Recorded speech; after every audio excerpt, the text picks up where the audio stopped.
Greetings! Allow me to welcome you to For the Love of Fiction, a podcast dedicated to discussing story and character across a wide range of mediums. I am your host, Gavin Groves, and with me is my co-host, Mark Tobit. All right there, mate. How you doing? Oh, a bit of a delay there, mate. It sounded like you were trying to work out what to say. I was giving myself a moment. It was a pregnant pause, I believe the term is. How you doing? Same old, man. Just How's your back? It's getting better. I'm going to be honest. The last couple of weeks have been a real reminder that I am not as spry as I used to be. It's the kind of situation now where any sort of standing up from a sofa or getting out of bed involves a couple of verbal commands. Usually not words so much as "Ugh," which just makes me feel old. But nonetheless, I'm good, man. Well, we are old, let's be honest. Yeah, unfortunately, I had someone who informed me that I was middle-aged the other day, and that was certainly a shock to the system. Is 40 middle-aged? Hard to say. I don't know. I never felt like 40 was middle-aged. I always felt like 50 was middle-aged, personally. I don't know, man. I think people have different brackets for that sort of thing. I don't feel like I'm middle-aged. I just feel like me, I guess. My brain still tells me that I'm 21, but my body doesn't agree quite as strongly as it used to. What about yourself, man? How you doing? Yeah, I'm good, apart from the aforementioned feeling like I'm 40. I'm not too bad. Just had a pretty easy day today. Shoved myself a nice chicken, rice and peas in a slow cooker all day. I always used to make it wrong. I just used to make like this, like messed up, like put together curry with like garden peas in it. Turns out that's not actually how you make it. It's got to be with black beans and not peas. I love black beans, man. Yeah, I like pan fry onions and chicken with salt, pepper, and paprika first, and just like seal the meat, soften the onions, and I just like whack it all together in the pot in a slow cooker with the coconut milk. I'll mix up a bit of chicken stock and just let that simmer for a long time. Add actual garden peas because I just can't get enough of them. And spinach, I've learned, actually is the secret ingredient. This recipe that I followed. You know, you add the spinach into the last like half an hour of cooking, and there's just something about the fragrance of it that changes the flavor. And I've also made the conversion to brown rice as well. I cannot get along with brown rice, man. Really? Why? It's too chewy. It's just you're undercooking it. That's why. It's just I've never been a fan of. I mean, I'm pretty accepting of most types of rice, but brown rice is one I've just never liked the texture or the flavor of. The truth is, I've switched to it because it's healthier, and it was the recipe. And again, this is another thing that I've been doing. Is I'll turn like the slow cooker down a little bit and cook the rice on the side, and then when the brown rice is ready and quite soft, I will drain the rice and add it to the actual slow cooker in the food, and then turn the heat right down and let that slow cook for another 20 minutes or so that the brown rice absorbs the moisture out of the milk, the coconut milk, and then you get like quite a nice thickened sauce. Oh, it's almost sticky. Yeah. So, I'm all about that, man. I love condensing down something to the point where it's like there's no moisture to it. It's just a sticky sort of like. I don't like. Well, it's got to be a bit of moisture, a little bit, a little bit. I've left stuff in the slow cooker for. I think I once tried to make my own pulled pork. Oh, I might have left it for about 2-3 hours beyond what I should have done, but it was. Let's just say, I believe the Southern Americans would refer to it as that's a dinner that will stick to your ribs. First, I had to get past the roof of my mouth. So yeah. Well, it's the thing I like about using the slow cooker and bulk cooking is because now I have got my dinner for tomorrow as well. So yeah, that's most pleasing. So anyway, onwards with the podcast. So as always, we're going to have a little preamble. I have not brought much to the table this week, and I did actually warn Mark about this in advance because it is quite a big topic for the both of us. So I'm wondering, did you bring anything to the table, or are you ready to play with what I'm about to discuss with you? Oh, one or two things I'd like to mention afterwards, but you bring your big thing to the table. Yeah, so I finally watched Zack Snyder's Justice League cut. So, yes. So, out of interest, what was your opinion on the cut when you first watched it, and when did you first watch it? I liked it. Mhm. It was actually bought for me as a Christmas present by my wife Rebecca, Mhm. and we sat and watched it. I think this wasn't long after it had come out, in actual fact, Mhm. and I immensely enjoyed it. I mean, I'd already seen the previous theatrical cut of Justice League. Yeah, as we discussed So in the Flash episode, yeah, we're both like kind of middling about it, aren't we? Really? it's an okay movie. It's an ensemble. It's given us something that we've wanted for a while, but at the same time, when you finally got it, you're like, oh, okay. It's not terrible. It's just very bland, and I feel that the Zack Snyder stuff added a bunch of stuff that movie desperately that maybe shouldn't have been taken out of the movie in the first place, but had to be taken out for the fact that otherwise you end up with a 4-hour movie. Well, I did do a bit of research into this, and so, like, spoiler alert, I really liked this movie. Really liked it. As discussed on the previous pod, like, I am kind of I'm 50-50 about a lot of the Snyderverse films overall. Some of them are very good, some of them are like almost good. Some of them are just like, trying to be good but not quite there yet. And I almost feel like this is easily the best of all of them. Easily. It's a story that's allowed to breathe and be paced. Yeah. I kind of feel like this should have been the last one. It would have been a good place to step off. Yeah. Yes. I think, like, obviously they had a bunch of films in production afterwards. There was a lot of production confusion around the making of the film because of various reasons, and so they had stuff on the way and whatever. So what I do know is that halfway through making the film, they decided to make a tonal change because of the negative response to Batman versus Superman. I mean, I don't think Batman versus Superman is a less good movie because it's not very funny. I think it's a less good movie because it's not a very good movie. Yeah. Like, it does too much in too little time. Well, Batman vs Superman doesn't need humor to make it good. I mean, by virtue of the fact those two characters should be able, a story shouldn't. I'm not going to say a story shouldn't be that difficult to write for those two, because I couldn't personally write a fantastic Batman versus Superman story, but there are ones that exist. Well, exactly. That's kind of the problem, is that movie, references The Dark Knight Returns. It references, like, the death of Superman, as we mentioned on the previous That's the podcast. thing, it just dabbles. It doesn't commit. Yes, exactly. This is kind of the problem. Not only that, like, as was mentioned, like, the plot is quite thin, really. Like, the logic behind Batman being angry because of, like, people dying in Man of Steel makes sense. It's a logical motivation, isn't it? And it makes sense. It's understandable. But the whole Martha thing is terrible. Yeah. And like I don't know. For me, to this day, like, when he's got Superman beat, as if that would ever happen, ever.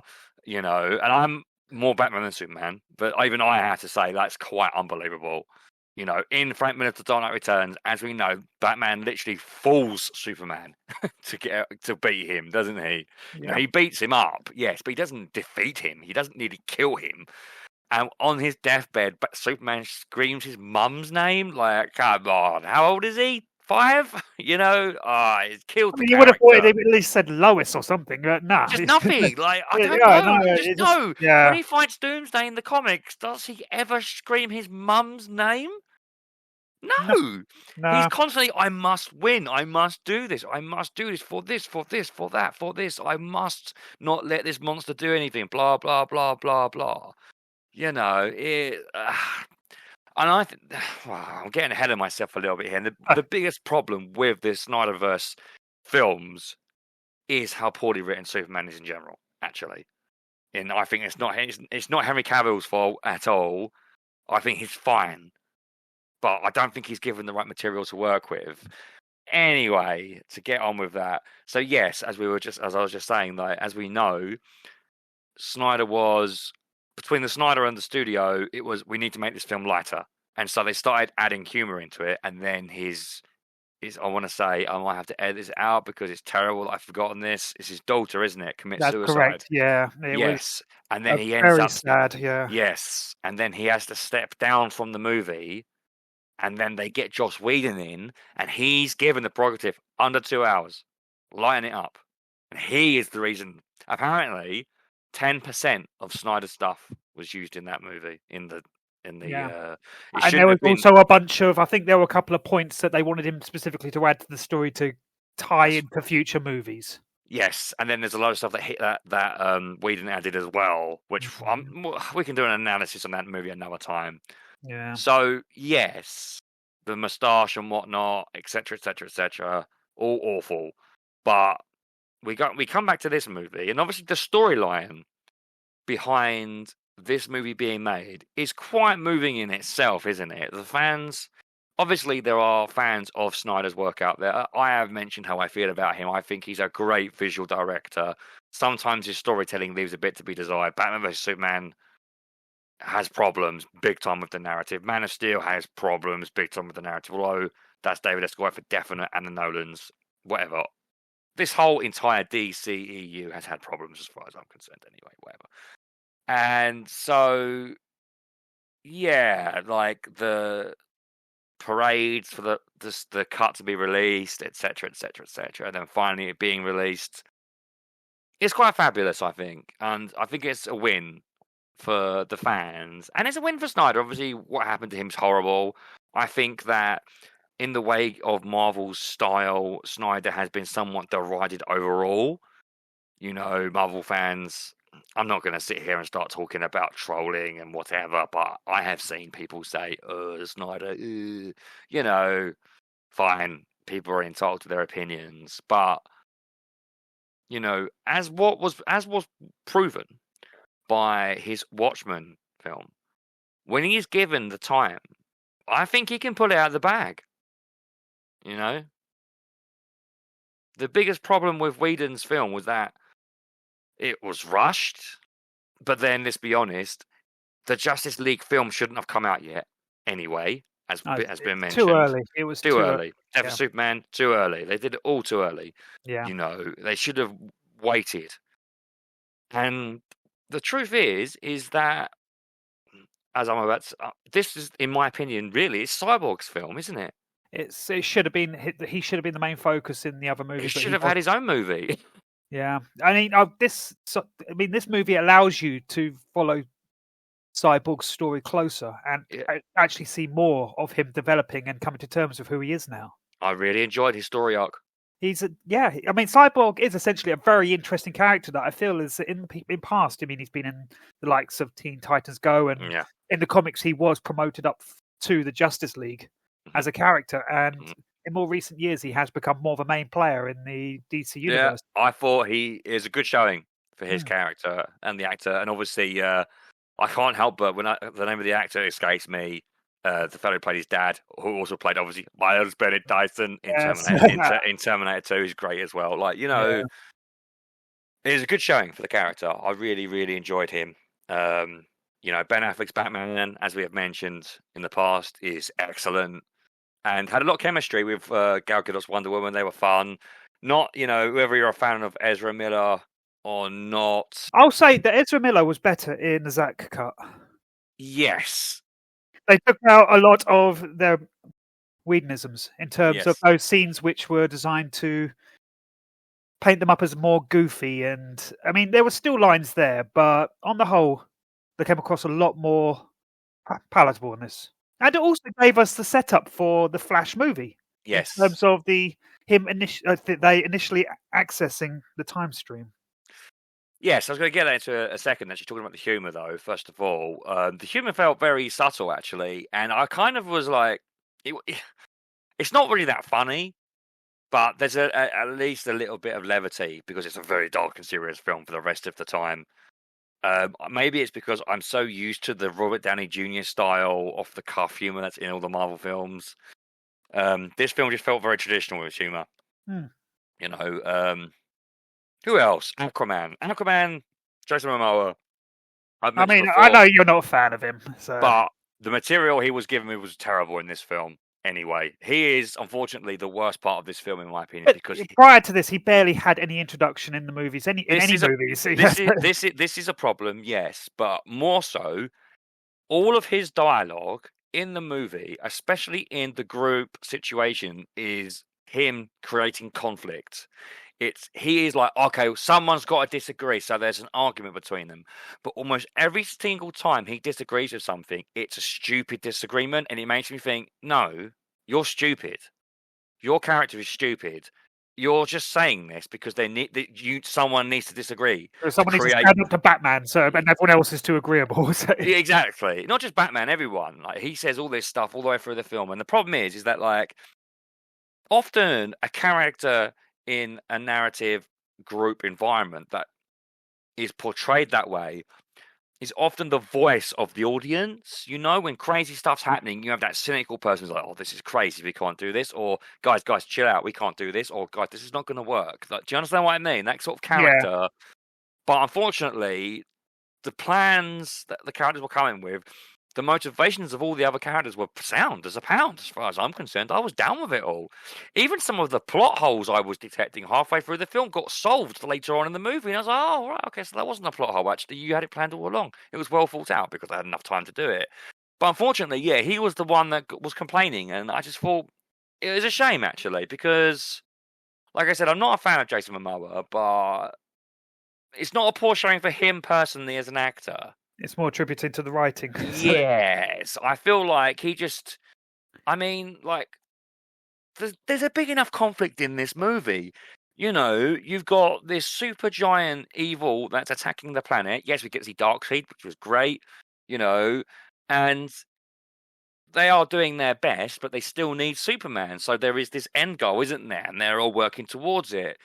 And it's understandable and relatable. Do you really need someone to complain as well? I don't know.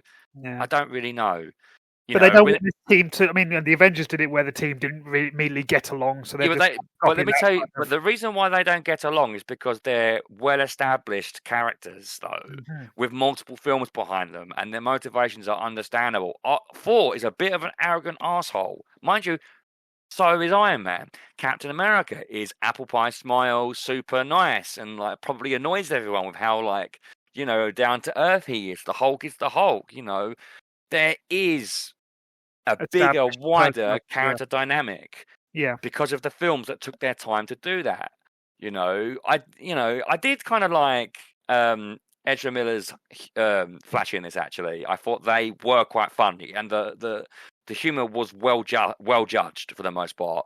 They're excited about Batman. Oh, look, it makes sense. It made sense. It was toned down by comparison to the Whedon cut. Yeah. Yeah. You know, and the way, you know, I did like how, like, Batman's like, it is kind of stupid how, like, Batman throws like a batarang at him to test his powers. It's like, what if it wasn't super speed? You know, you might have just killed him. It's kind of stupid, really. But anyway, fine. It's a comic movie. And then, like, you know, like, Batman's trying really hard to get the Flash on side. And when he reveals he's Batman or whatever, and he's like, yeah, I'm in. It's like, what? And like, yeah, because you're Batman, obviously. I want to be in. This is going to be awesome. And I'm like, why to be honest, 90% of comic book geeks would say the same thing. Like, yeah, you know, I thought that's fine, you know. Yeah, you know what? Not questioning that too much, to be honest. No, I was down with that. I was down with that, you know. But yeah, you know, the villains' motivations and whatnot. You're not, you know, like, Marvel spent longer developing, you know, the Thanos storyline. What was the MacGuffin in the early Avengers films? Remind me. Oh, that would be the staff that Loki was wielding with the Mind Stone inside. The stones, wasn't it? It was all the stones for the Infinity Gauntlet, and then this was the mother boxes. You know, which are an established aspect of DC Universe. Yes, I am aware of that. I'm pretty sure.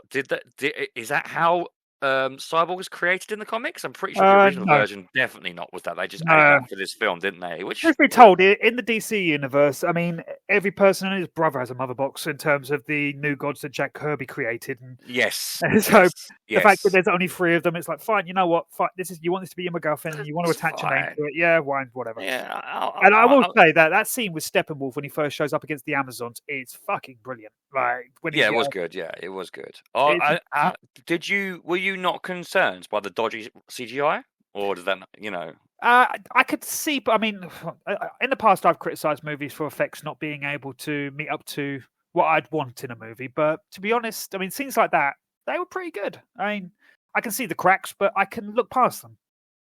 Considering this is a film we never thought we'd get, I think it is best to not criticize too you much. have to appreciate that a lot of this material has been patched up in post when they never even had the intention of They releasing. spent another 60 to 80 million, I think it was, refilming and adding extra scenes and filming extra stuff, didn't they? Yeah, You know, and I mean, that said, some of the best scenes that they added from the original cut were quiet moments of levity that I really liked. yeah, I like the sequence where Flash and Cyborg were digging up Superman. yeah, I don't know why, but that scene with the two of them just talking. yeah. Well, that's what builds character, though, isn't it? It's character interactions. You know, human beings play off each other in real life. How we are talking right now, our different opinions, our previous experiences, our upbringing, they bring us to the present and make us who we are. And it's these experiences that come through in our opinions and in our communication, and they bounce off each other. And it's the same when you watch two characters. You know, as I said, like Batman and Wonder Woman have a bit of chemistry on screen. You know, Yeah. Batman's motivation for Superman is logical in this universe. Yeah. It's not. I'm not necessarily sure if it was the one I would go for, but it's fine. It's believable and understandable. It's understandable. And Aquaman's a bit of an arse. Fine, he is what he is. But yeah, Well, this is what we want to watch these movies for. It's not a case of finding a new way to watch Superman punch a big bad. It's about watching Superman interact with Wonder Woman and Batman and watching. Unfortunately, we didn't really get that though, mate. Unfortunately, not. This is kind of the problem with these movies, because aside from some minor quibbles with the story, my biggest criticism is Superman in general. I've been really thinking about this recently because, as we mentioned before, they jumped the gun by killing off Superman, doing the Doomsday storyline, if that was Doomsday, I guess it was Doomsday, whatever, and like I said, I get the narrative drive behind it to bring out the Justice League, gives Batman motivation, blah blah blah blah blah. On paper, it is sound, it makes sense, it's understandable, but it does a disservice to Superman's character because we don't get to see him, make friends with these characters. We don't get to see enough of him interact with them. And this, again, is a problem with Henry Cavill's Superman overall. I actually, as I've been thinking a lot about this, and I mean, it's just, I recently went back and rewatched the original Christopher Reeve Superman to put a finger, to try and understand what it is that bothers me. And I think maybe there's time for analysis another time. We can go into greater detail about it, but Superman being serious doesn't work. Do you know what I mean? No, he's got to have a twinkle in his eye. Yes. He can't exist in this post-Nolan David S. Goyer style world. I mean, a gritty Superman doesn't feel right. No, and that's the problem, is that... But that was used to a great effect in Dark Knight Returns of having a Superman that didn't feel like he fit, being almost the bad guy, but not quite. Well, that's right, but they play with the character in that, because he is literally the sheriff of the US. He's the anti-Cold War. Grown up. So. Well, yeah. I mean, we could again, that could be analysed in so many different ways, and whatever. And fine, that's later. You're right. He's got to have a certain charm and a certain. And not quite a wink to the camera, but there's got to be something. I mean, literally, he almost winks at the camera in those original Superman movies. He does. Because, he's like, excuse me, miss, excuse me. Yep. And he's like, his interactions with everyone in that film, there's just... It's sad to say that after all this time, no one's topped Christopher Reeve, right? No one. He just can't... He got it. Yeah. He just embodied the character spiritually, emotionally. It's just incredible. And while you can go back and critique the film for being hokey and silly and how his powers are very fake, we don't talk, that's irrelevant really. I'm more interested in the performance and the character, and he's just given so much more, even though Superman is only in that film for an hour. There's more to him, more to grasp on, more to love than probably more of Cavill's Superman in all of these movies. Yeah. However, unfortunately, because maybe it's the iconography of the character, because I do love Superman. I think it is more to do with Christopher Reeve, but I do like some of the comic stories. When they do resurrect him, and like, I don't know, I don't get the bit where he's fighting them, and he looks too angry. There's that bit, right, when the Flash like runs past him, and Superman looks at him, and he gurns at the Flash like, "I'm gonna fuck you up," and I'm like, no. As much as that was out of character for the character, that single wide turn was kind of cool. I don't know why. Because no, I tell you why, right? Because he was too serious. If that was my Superman, I hate to use that phrase. If it was the Superman that was like that I love, that's the one that I love reading and I love seeing, he would have winked at him and gone, "You think you're fast? Nah, man, come here, you." Okay, come here. Do you know what I mean? Fair enough. I can appreciate that. If you had a look and a wink, just I'll get to you in a minute. Yeah, he's got Wonder Woman on one arm. He's got a Batman. He's on the floor. He's got Aquaman like knocked under his arm, and like the Flash is running past him. He just looks at him, and it is a great scene because obviously you think the Flash, he's so fast, and this is Superman. He is faster than everyone. So it is on paper, like it is great, but it just lacks the spark of Superman. And it's a shame. I see where you're coming from there, yeah. But however, when he does have the suit and it's the black and white suit, funny how they didn't do the black and white suit from the comics. Thank God. Along with the long hair as well. No. The Superman Reborn storyline when he's like black and white and electric. Do you remember that? Oh no, that's black. That was white and blue when he had white and blue, right? Sorry. Yeah. I don't know. I do kind of wish Henry Cavill had the mullet though. The Michael Keaton mullet that Superman got after the Return of Superman was terrible. With the Kryptonian resurrection suit and everything, it was just that mullet was very much a late '90s thing, which no one questioned the fact that Clark Kent suddenly had a very similar hairstyle to Superman. It was just, But yeah, anyway, this is getting on too long. No, you're valid. But to cap it off, like as I mentioned before, I love Hans Zimmer's Superman theme, and when it's playing and Superman is doing the thing, which is punching stuff, it was awesome. I got goosebumps. Like they built it up all like 3.5 hours of building up, getting Superman back, and you get him back at the end, and he kicks bottom. And you know what? I just wish he wasn't so serious. I really do. Well, isn't there a line right at the end it's not in the original like theatrical, but it's in the Snyder cut where when he lands and he blocks the axe of Steppenwolf. Yeah, he does. He goes, you're God. Not impressed. Yeah. It's the way he says it though. And it's so much better than that other line where he goes, "I still believe in truth. I still believe in truth." Yeah. Like that line was not good to me. I mean, that was bad. That was a far better line of him just being like, "Not impressed." Right track, but still not quite there. But anyway, enough. This is supposed to be a quick chat about it, but I loved the movie. I'd love to go into more detail about all the Superman films another time, maybe, or some Superman stories that we love. But overall, I loved it. Glad we got it. Overall, fantastic stuff. So, what have you been up to, Mark? Well, I feel that my portion of this might be a little shorter than yours, but might be a good thing. Yeah. I haven't been really checking out anything new of the last couple of weeks. I've been doing a lot of reading. I've been reading a lot of manga of late and manhwa. It's not so much I'm going to focus on any one specific manhwa. It's just more an observation of the different stories I've been reading of late. I've noticed that in recent years, a lot of like the Asian comics have taken on a lot of the same mechanics in their storytelling. I don't know if they're copying each other's notes. It is the likelihood that that's the case. But they all seem to have the same mechanics utilized over and over again in these different stories. And I've boiled it down to about 2 or 3 specific aspects.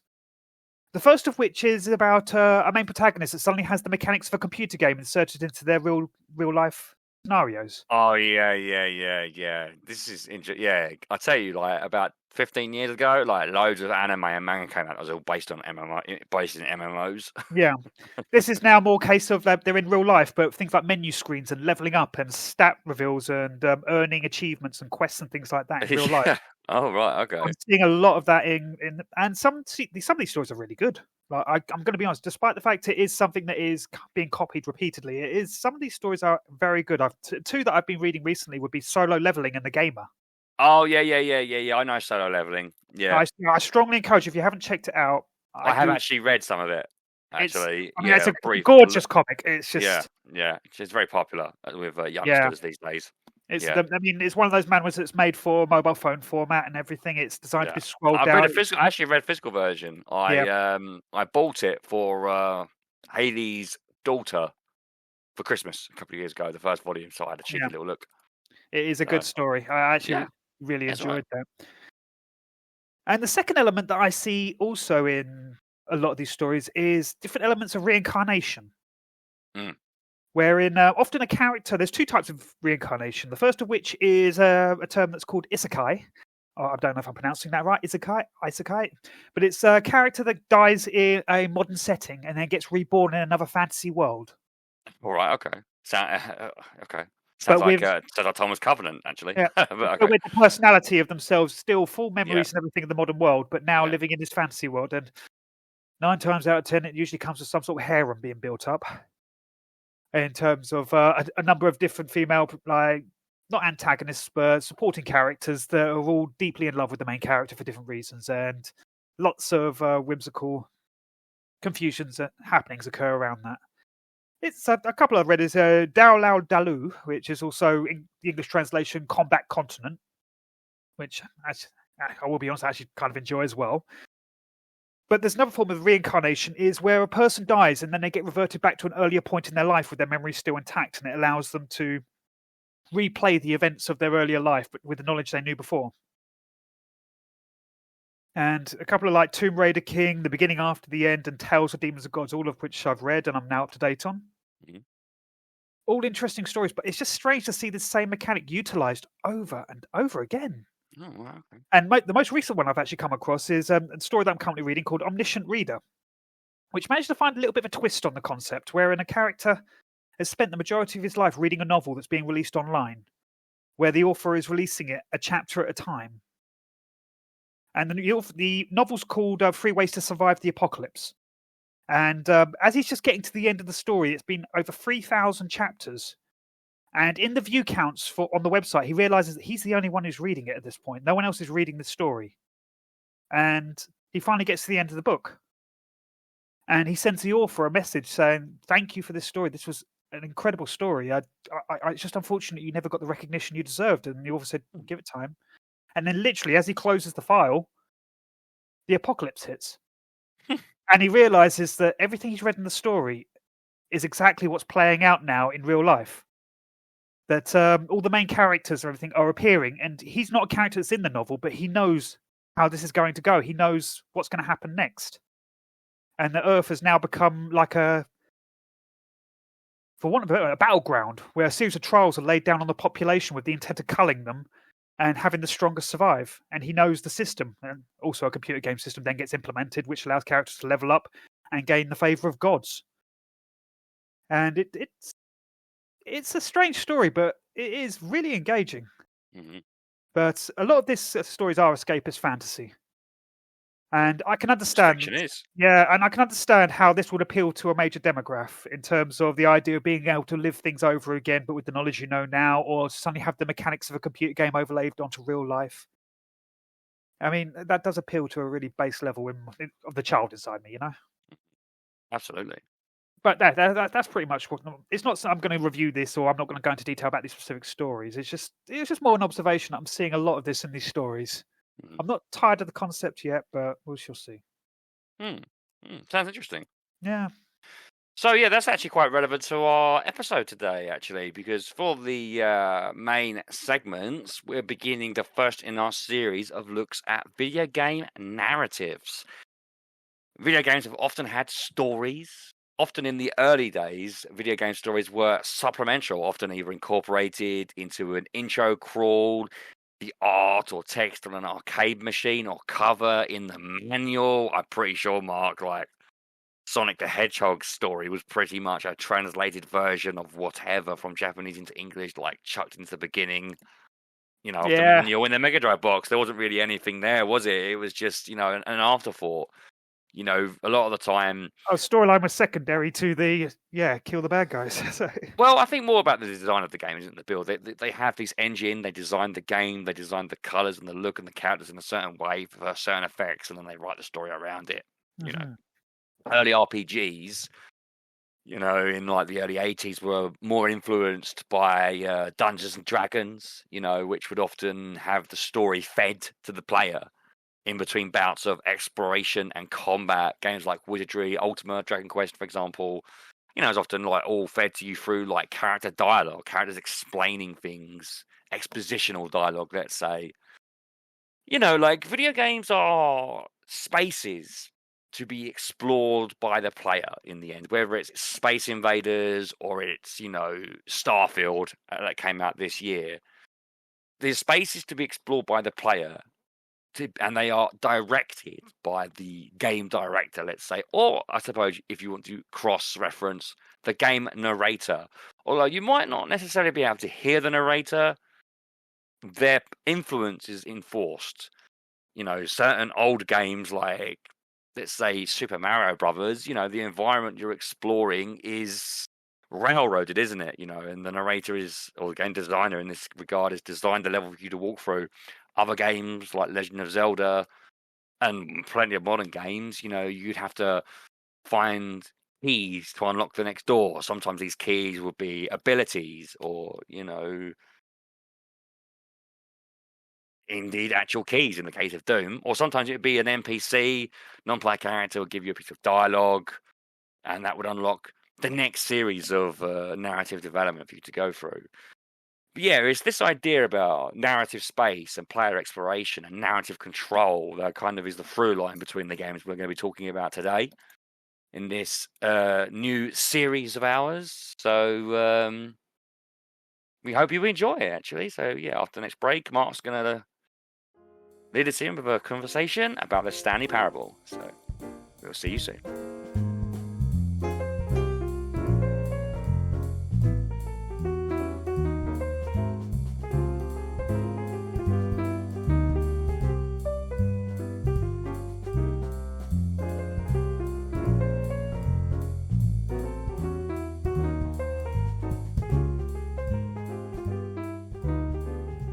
Okay, people, welcome back. So, Gav, now we're going to have a little bit of a discussion about storytelling in computer games. Mm-hmm. Now, specifically, I'm going to lead in on this one from a perspective of the narrator in computer games. Mm-hmm. And this isn't just computer games in general. This is actually in general across the board into all forms of storytelling. There are multiple versions of a narrator, aren't there? Yes. And I've seen it in a lot of different stories, different types of narrators, whether it be, I mean, I did some research, man. I actually researched and found a couple of different examples of different types of narrators and examples of them because, I mean, I know a narrator when I hear one, Mm-hmm. but I wasn't aware of the different concepts and types there are. Okay, then, right, okay. I mean, you've got the likes of like the first person narrator. That's right. So that would be, for want of a better term, I mean, just throwing out an example would be Rorschach in Watchmen. A man who's kind of narrating his, or observing his own. Yeah, in Watchmen, it's more. Are you talking about the comic or the film, or both? I suppose in both. Because. Oh, is it more of an internal monologue, would you say? Yeah, if you were to say to me, Gavin, what would you say about the narrator in The Watchmen? I would say. I mean, if I was to adapt it, for example, into a film, let's just into a book, let's say. I mean, like, it could actually be quite effective to have a first-person narrator, someone who witnessed these events, because obviously it's about a time and a place, and a first-person narrator can add a personal flair to discussing about time periods. But, and this is a big but, Rorschach is not. He could be the narrator. Well, he's the only person that speaks outside his own head in the entire story. He could be the narrator, but. Or he's the only character you're party to his thoughts, I suppose. Yeah, I'm not sure if he is the narrator. I feel like it's I always felt like it was in a monologue because it's quite ironic, really, isn't it? Because this is around. Second thought, I'm realizing that Dr. Manhattan, you do see hear a lot of his monologue. He would be a good narrator, actually, because he is omniscient. He could be an omniscient first-person narrator, effectively, talking about what would happen. Yeah, he could do both. But the thing about Rorschach is that, and it's really ironic, I don't know if you've noticed this before, Rorschach is like a pastiche on like the super gritty, edgy vigilante character, isn't he? And he does like this Clint Eastwood style narration, doesn't he? This inner Yeah. monologue. Around about the same time, Frank Miller made Batman do the same thing. It's weird, isn't it? A weird coincidence. They're kind of on the rooftop looking down. Yeah. Inner monologuing. But yeah, like I would say personally that Rorschach's position as narrator is, yeah, he could be the narrator, but that is a form of first-person narration. Yes. And that does lead into the second point you were mentioning of the omniscient narrator. Yes. Of the narrator that's less personal, but or less tied to the main character. Is party to information the main character isn't. Almost, for want of a better term, of a god kind of character that's telling you events that are beyond the scope of their characters. These are rules that can be bent. Yeah. These are rules that can be bent. But yeah, to a degree, yeah. The omniscient narrator actually knows everything. Mm-hmm. That's the idea. The omniscient narrator is able to, if you can imagine it being like a zooming perspective, can zoom into the thoughts of a character and relay them through this, I've forgotten the term already. I'm gonna have to look it up again. My God, Gavin. Free indirect discourse, which is the term you use for a narrator, like relaying the thoughts of a character, but not through dialogue or monologue, but through the narrator voicing their thoughts, so to speak, in the actual narrative construction. Anyway, sorry. Digression there. Interesting. Yeah. You didn't need to research, mate. You should just ask me. I have a degree in this shit, mate. I know everything about this. Me personally, I've got a passing fancy, apparently. But to go on to cap that off, like, the omniscient narrator can be first person as well. It depends. Like, for example, we discussed it in a previous episode. Like, Kevin Spacey could be like a first person narrator, omniscient narrator, if there was a prose fiction version of American Beauty, where it could be like him being dead, narrating everything over the course of the film. Dr. Manhattan could be an omniscient first-person narrator, for example.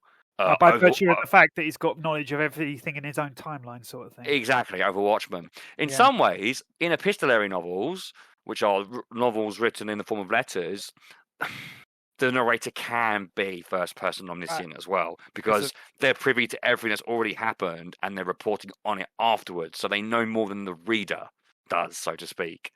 So, anyway, sorry. There's kind of worming you over there, man. I know my shit. Oh, no. Well, I've always found narrators. It's my USP. It's my USP. That's it. Yeah. Sorry, carry on. And another concept of a narrator, which I've always found rather interesting, is the unreliable narrator. Oh, yes. Now, I think the most one of the more mainstream examples of this would probably be in 300. Is a good example. Wherein now, stay with me here for a second. No, you're right. I'd forgotten about that. When you went mainstream, more well-known versions, that's not the one I would have picked, but it's a good one. Yeah.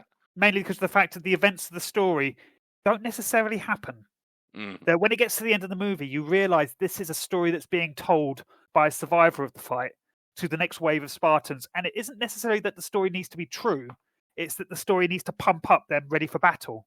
So, of course, he's going to embellish and over-hype these guys by telling them what heroes the Spartans were before they were wiped out. It's a good movie, dude. I think it's his best movie, to be honest, Zack Snyder. It's a good movie. I mean, to be honest, the movie was an experiment, wasn't it? Because it was all just 98% of the movie was filmed on soundstage. It was like, credit where credit's due. He achieved a lot with... I'm not going to say very little, because there was a lot of talent there. Then there was a good script, Frank Miller. Mm-hmm. I mean, who was drawing upon history, but he did certainly make it his own. Mm-hmm. But nonetheless, that's another. I mean, I'm not sure for any other examples of unreliable narrators off the top of my head, but it is a kind of a narrator that can't be trusted. Mm-hmm. So then you get other narrators such as let's see if I can pronounce this. Multi-perspectivity, which is one wherein the narrator bounces around. Which a good example of that would probably be something like Game of Thrones, wherein you have multiple stories weaved in and out each other. They're all first person, aren't they? In that regard. Yeah. Each chapter is a different character, but told in first person from their perspective. So it's exclusive first person. So they only talk about what they know. Exactly. Which is where like the conflict and the drama is built in the overarching narrative. Is that you as the reader are experiencing this character's faults, and then when you explore the next character's faults in the next chapter, they don't know what you know. It's like it's a Hitchcock strategy. That is. That's why, Hitchcock was really famous for telling the story of his mysteries, his mystery films, to the audience in his opening narrative sections, when he'd stand there and talk and give you information that the characters don't know to increase the tension. I see. Yeah, it's common. It's common in a lot of fiction, to be honest with you, as well. But in a lot of prose fiction, that kind of information would be inferred rather than told. They want the reader to figure it out themselves. I'm not saying in terms of like Sherlock Holmes, Arthur Conan Doyle, like mystery, but like a lot of let's say 19th century storytellers, pastoral era, and maybe the Romantic era. Not so much the Romantic era, but the pastoral era. They would leave out a lot of character, emotion, and information for it to be inferred by the reader. That makes it more personal when the reader imagines it rather than being told, which is where the Romantics are, the Romantic era. Anyway, again, my degree coming out.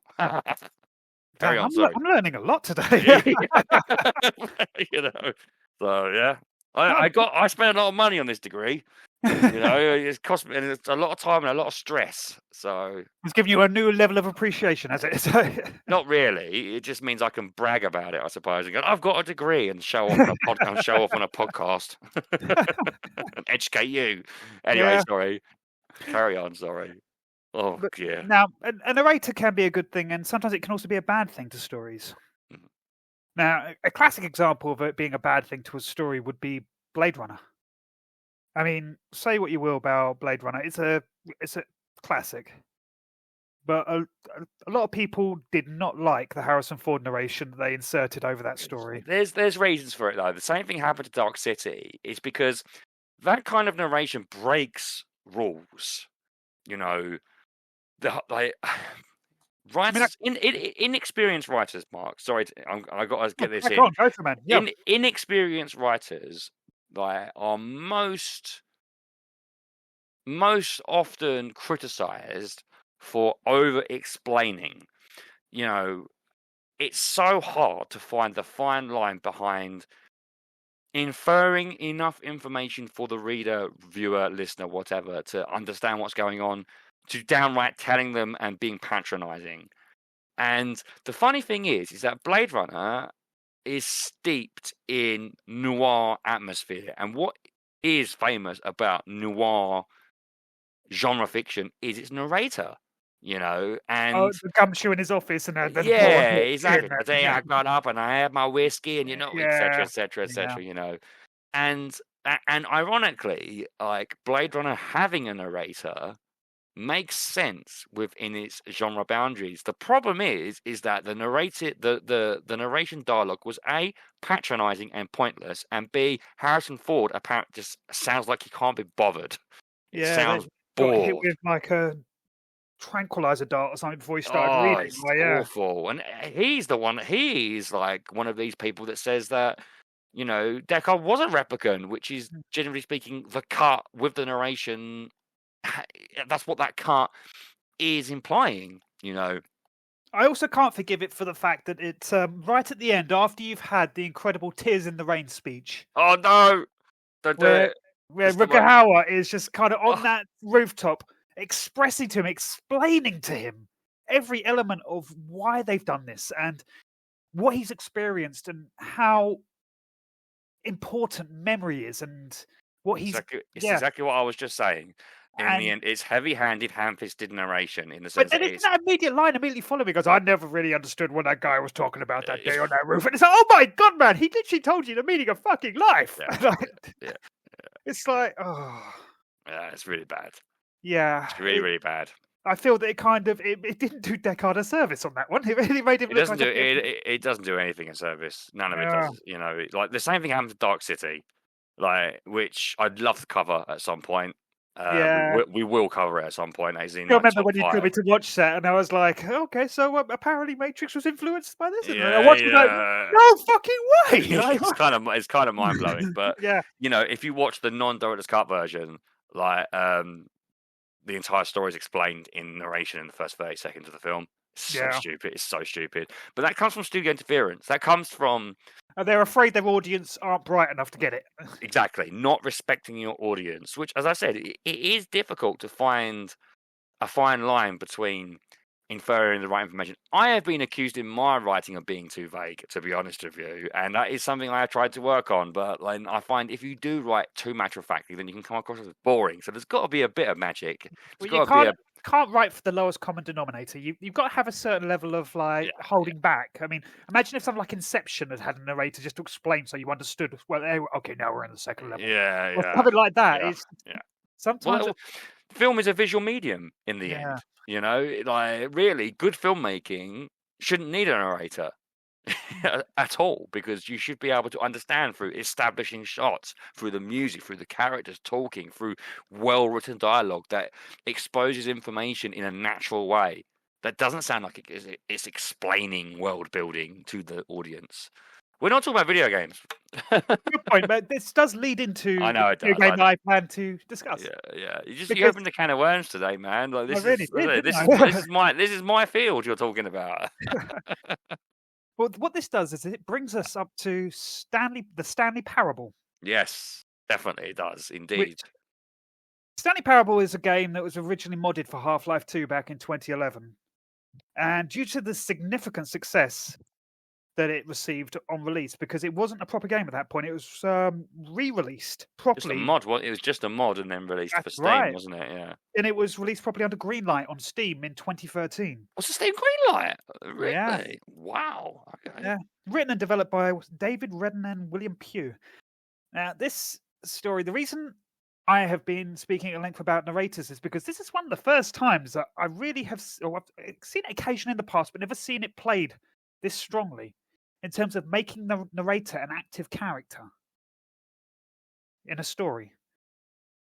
Yes. Yes. I mean, to be honest, it's sometimes played for jokes in movies wherein the characters on screen will address the narrator. For example, right, ironically, we're talking about Valve here. In the Half-Life games, often there is a omniscient narrator that is actually a character that talks to the player, let's say, in a very vague and mysterious manner. The suited man, I can't remember his name. I can't remember his name at all. He's not actually... His mystery is yet to be solved, or I've not played Half-Life Alyx yet, so I can't say about that. And those games are actually really famous for their villains talking to the player in a first-person narrative. So it actually makes a lot of sense that this game that's based on this engine plays to this idea of a character of,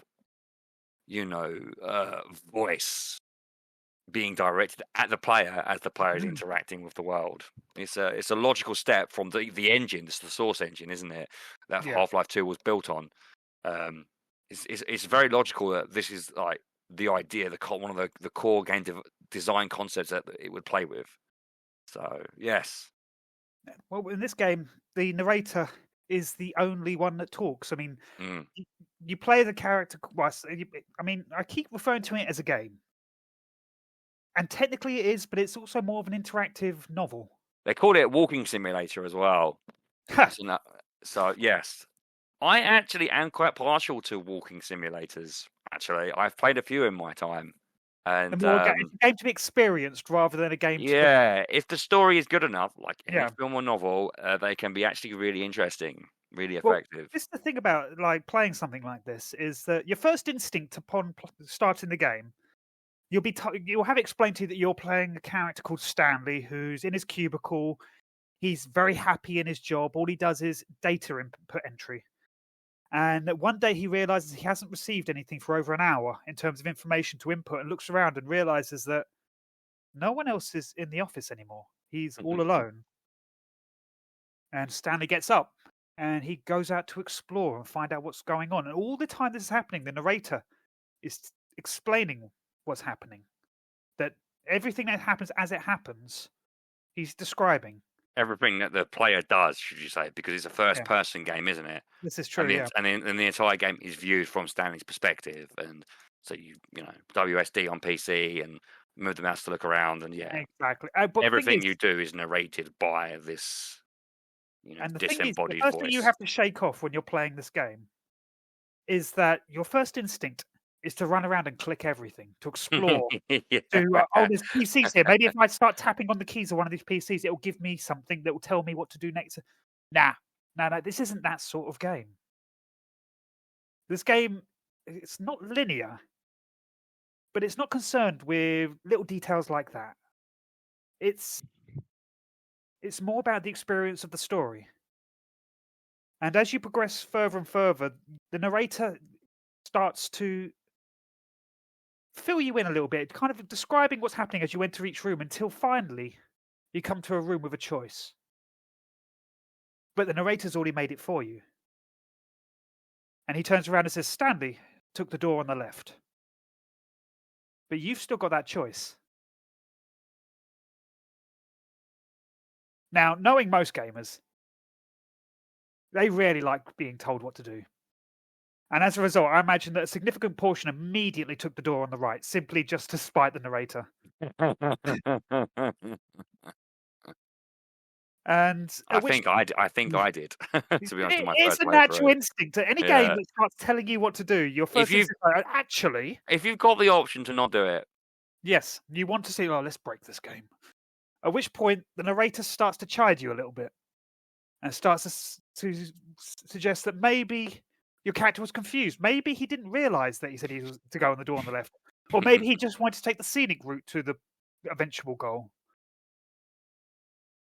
This is something that continues throughout the storyline, and wherein you end up almost at odds with the narrator, where he's trying to lead you along the path to tell the story. And at times, maybe you don't want to. Maybe you want to take the other path and see where that leads. And it leads to some downright hilarious moments. The way in which he discusses and talks, he's got a very clipped British accent in which he very reservedly at first explains the story. But over the course of time, emotion can start to come into his voice a little bit. Yes. And on a couple of occasions, he does start to get quite upset with you and express annoyance. Now, I did play this game. One thing I loved about this game is it's not very long. It is a short experience, but you will play through this game multiple times because the narrator will send you back to that office over and over again. I want to say that my playtime for the game on Steam was about, I'll tell you now, it's 2.6 hours, and I probably played through it about 3 times, I reckon. Yes, and you probably didn't see all the endings. No, definitely not. No. I believe there's about 10 different endings. Yes. That's not including the more recent release that came out in 2022, now with added bucket.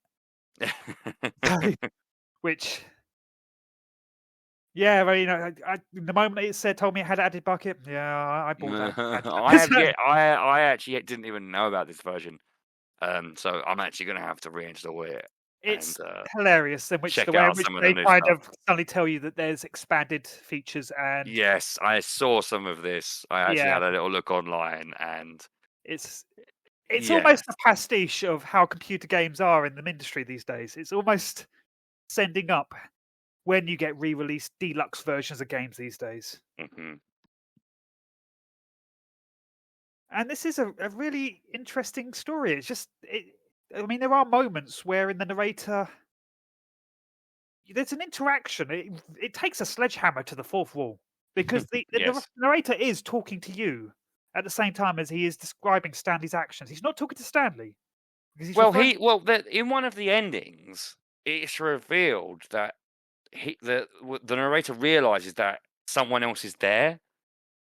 Have you seen that ending? Yeah. It's hinted at, isn't it? So the narrator, for the most part, thinks it's Stanley and is talking to Stanley, but by, association, he is talking to you.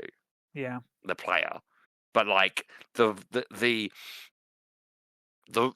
purpose of the game is to talk to the player, isn't it? It is, and an intentional choice. It is messaging, let's say. Yeah. I mean, well, for instance, there's one sequence where you go into your boss's office, and as you're walking around, the narrator will turn around and goes, Stanley walked around the office and wasn't finding much of interest. However, there was a keypad on the back behind the boss's desk. However, Stanley couldn't possibly know that the code for the keypad was 4378. It's brilliant. At which point you do input the code and it progresses you to the next point. However, if you go back and then play through that section again, you already know the code. So before the narrator has finished speaking, you've already tapped that code in, at which point the narrator will start chastising you for the fact that you're skipping ahead in the storyline. Brilliant. And that you've got to allow him to get through this. And yes. Oh, it's brilliant. It's just an immensely interesting concept. It's a story that really starts to make you question the concept of games and certain games which railroad you, that force you to play games where there isn't so much, there's the illusion of choice. I mean, it does bend reality in a couple of moments where you do have options, but when you go through those options, you realize that you never really had a choice in the first place. That you were always destined to end up at the same ending. Regardless. I mean, I wouldn't be surprised, right, if there was actually an achievement or some kind of ending where that is like forced upon the player if they just don't do anything in the game for a certain amount of time. Actually, they go one better than that. Yeah, all right. That's just a guess. There's an achievement for not playing the game for 8 years. That's brilliant. That if you just don't load Stanley Parable for something like 8 years, then you load it up. Oh, I mean, that's a shame. I haven't got that achievement. That's a shame. Yeah, I did see a spate on Reddit a couple of years back where everyone was boasting about the fact they'd finally got their final Stanley Parable, which was about 8 years after the release of the game. It was. Let's have a look. It's 5 years. 5 years. Yeah. 5 years. Ah, it's brilliant, isn't it? Which is it's hilarious meta commentary about getting an achievement for not playing the game. Yeah. Well, it's really what this game is all about, though, isn't it? It's very much a commentary on video games in its many, many forms, on the nature of, as I mentioned earlier on, the video game narrator, but whether you can hear them or not, being railroaded as what happens, you're given a choice of 2 doors, and the narrator says Stanley took the door on the right. I mean, like, you could compare that to any like Call of Duty campaign, where you're like railroaded through this like choke that goes on and on and on and on, and you're forced to go through the same doors. You might find a slightly more open area, which has got more like, let's say, cover options because it is a shooter after all. But in the end, once you complete this area, you're then put through a door, essentially, into the next area, and you don't have any choice whatsoever. I mean, depressingly, you could say that this is allegorically connected to real life and people in mundane jobs doing what they can to live, I suppose, as well. But because that is essentially what Stanley's doing, isn't it? Absolutely. He works in a mundane job and is trapped. Well, initially, he's actually quite in love with his job. Mm. He likes the mundane. He doesn't want the adventure that the game brings him. Mm-hmm. But because once it starts to really go off, it starts to make him realize how large his world is. That he doesn't have a very large world at all. I mean, one concept I always loved about the game is the fact that in one of the very first areas, there's the option of glitching the game, or at least you believe you are, where you can get through a lot of very complicated movements. You can actually get onto one of the desks, and you think you're no-clipping out of the game, and you drop outside, and you're looking at the level from the outside. You know when you no-clip a game where you're outside the level and you can look up and see the entire thing? Yeah. I mean, sometimes it's happened. What game was it that we used to play? It used to happen in 1943, didn't it? No, I tell you what, right? Here's a little memory shift for you, mate. Oh, one of our favourite shooters of all time. Earth Defense. Team Fortress 2. Yeah. Do you remember? Because there's this. It's a competitive shooter, much like hero shooters like Overwatch today. But this is kind of the game that probably started it all. And there's 9 classes, and one of his classes, excuse me, there's 9 classes, and one of these classes is the engineer. As in most video games, you have a character that can create turrets that auto-fire against enemies. Do you remember there being a way to no-clip under the map and put turrets under the map that would shoot people through the floor? Yeah. Those games used to suck unless you were the person laying the I turret. used to do it. I can't remember what the glitch was, but I just had this sudden, flashback. I was like, "Oh my those god!" days bent on Dust Bowl. I think it was Gravel Pit. I Oh. think it was Gravel Pit. I want to say we used to do it on the Xbox version, the Xbox 360 version, which was like a no man's land because it was never patched. Yeah. Oh dear. Anyway, sorry. I apologise for interrupting you. It's fine. I mean, that was a blast from the past. Yeah, I know, right? But oh dear. what happens in this game is if you manage to no clip out the level, you eventually drop down. You've got a vast white abyss around you. You look around, you've got the map up at you, and you think, I've broken the game. At which point, the narrator cuts in and goes, I suppose you think you're terribly proud of yourself for breaking the game. What are you going to do now? You can't get back. What happens next? I mean, at the end of the day, the game's broken now, isn't it? And you realise that you are still within the realms of this game. You are still following the rails, even though you thought you were trying to break out. And Brilliant, isn't it? That was one I didn't discover myself because it was one that I had to take a look at strategy guides for, and I did it just to experience it. Mm-hmm. But it was just it put a smile on my face. The idea of just this game has thought of multiple angles. I don't know. This game was an experience for me because I had never experienced anything like it before. Was it your first walking simulator? Yes. Mm-hmm. And I did play their sequel, The Beginner's Guide. Oh, I've not played that yet. Actually, I need to get around to that. And that was an interesting story. That was a story that. Don't spoil it, please. It's got a bit of a gut punch in there. That's all I will say is one which will make you go, "Oh." It's a little bit more emotional than the Stanley Parable, but it's still a very good story. And these guys, the stories they've told in these games, and they are stories. Yes, of course. You can tell that there's a lot of love put into this game. That they've sat down and they have really thought about this.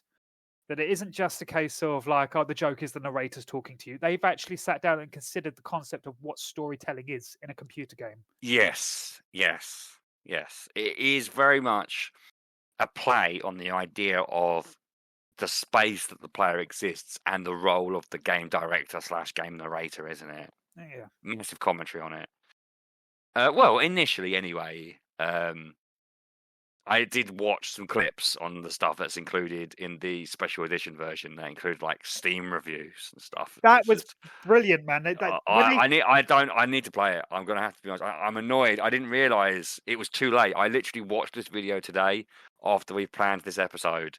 I watched the video and went, "Oh, if only I wish I played it all." But at that point, it moves beyond a game talking to you, and it is actually the creator.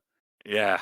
Talking to you at that point. It is the memory room as well, when they're talking about how good the game was when it was first released, and then it goes into all these reviews, and there's like this like junkyard with Steam reviews on like build it eyes. Then it goes on to another room where they go, well, Stanley Parable 2, and it's all of these things that they want to put in the next one, even though it doesn't even exist. In the terms of, almost like they're making it as an apology for the first one. And it's really interesting. It's brilliant. It's brilliant. When they start talking about the DLC and all the extra stuff they've put in it, because it's a remake, effectively, it has a lot to say about, video games have become so expensive to make that nowadays, or maybe it's because we're just old, and enough time passes, I don't know, but often like games are re-released. I mean, I remember when Last of Us was re-released for PlayStation 4 and people were questioning it, or was it PS5? I don't know.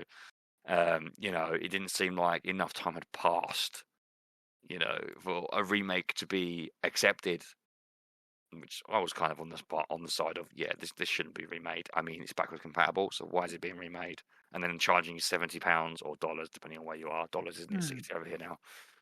Mad. People complain about Nintendo releasing like a Mario game and it's like they release a Mario game every console. They just like make you rebuy everything else. Anyway. The long and short of it is that Stanley Parable is an experience that I I discovered through no hype.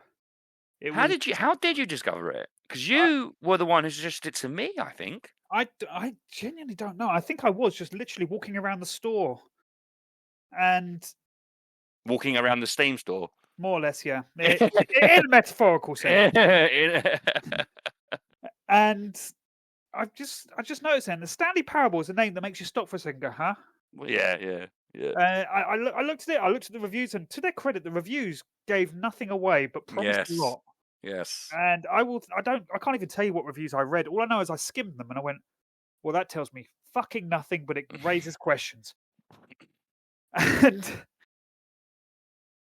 that's probably the best way in which I could have found this game. With absolutely no hype, I started playing it. And it's sometimes a gem like this, when you discover it with no one hyping it up to you, no one saying anything of like, oh man, you've got to try this. You'll never see played anything like this before. Just pick it up again and go, oh, it might be a bit like Portal. Or something like that. And Well, that I would say, talking about earlier on in this segment when you're talking about narrators in games. I mean, Portal, I think, was like a massive influence on something like this. yes. Because Portal is that is The villain is narrating you all the way through the game, isn't it? There's that point where like you're doing the test chambers, you know, which kind of is representative of like video game levels, and then like you are put onto this this track, isn't it, where you're supposed to die. We've finished testing you now, says the narrator. What was the name of the villain in that game? I can't remember. It's been so long. GLaDOS says now you're going to die, and then you like have the option of like jumping off, and then GLaDOS like, what? You can't do that. This is the end of the test. You're supposed to fall into this pit and die now. Blah blah blah, and like, you know, very smart writing, and I think that was definitely like a massive influence on something like this. Definitely. Yeah. I suppose really, if you think about it, right, I wonder if it's been done. Like it's almost like a choose your adventure book, isn't it? Yeah. You know. I mean, the fact this game has endings and it allows you to play through over and over again. And sometimes when you play through again, there's certain playthroughs you can only achieve by ending it in a certain way the first time. That it kind of counts on you looping over and over again. Because that adds to the story. And the narrator's aware of you looping, even if Stanley isn't. I don't know, this was a very interesting story for me. And I was immensely satisfied with it. It's great. Yeah. I say I'm a big fan of narratives in video games when they are told well. I mean, you know, just like films and genres of book, different forms of narrative in video games serve different functions and have differing levels of, let's say, literary quality and significance. To me, this has very high quality narrative. Yes, because they don't. It's not at the sacrifice of anything else. I mean, the game has been made with the narrative in mind and nothing else. Yes. It's purely about the story and the experience. It's the meta commentary, isn't it? It's a meta commentary, which, as mentioned before, is something I really like as well. I really like it when a medium knows what it is and tries to sort of tell its story using the tools. And these tools don't just include the actual medium and genre itself, but the very act of the person experiencing it on the outside. Yeah, I find that always very fascinating. It's aware to the point that it understands it has an audience. Yes, and it understands it has a creator. Yes. It goes up a level. So to speak. mean, this sort of thing has been done before in books and film, but like in video games, I mean, off the top of my head, Hideo Kojima and his Metal Gear Solid series. Oh, I need Scissors 61. Very famous. The game over screen, you know, in Metal Gear Solid 2. You know, very, very famous for it.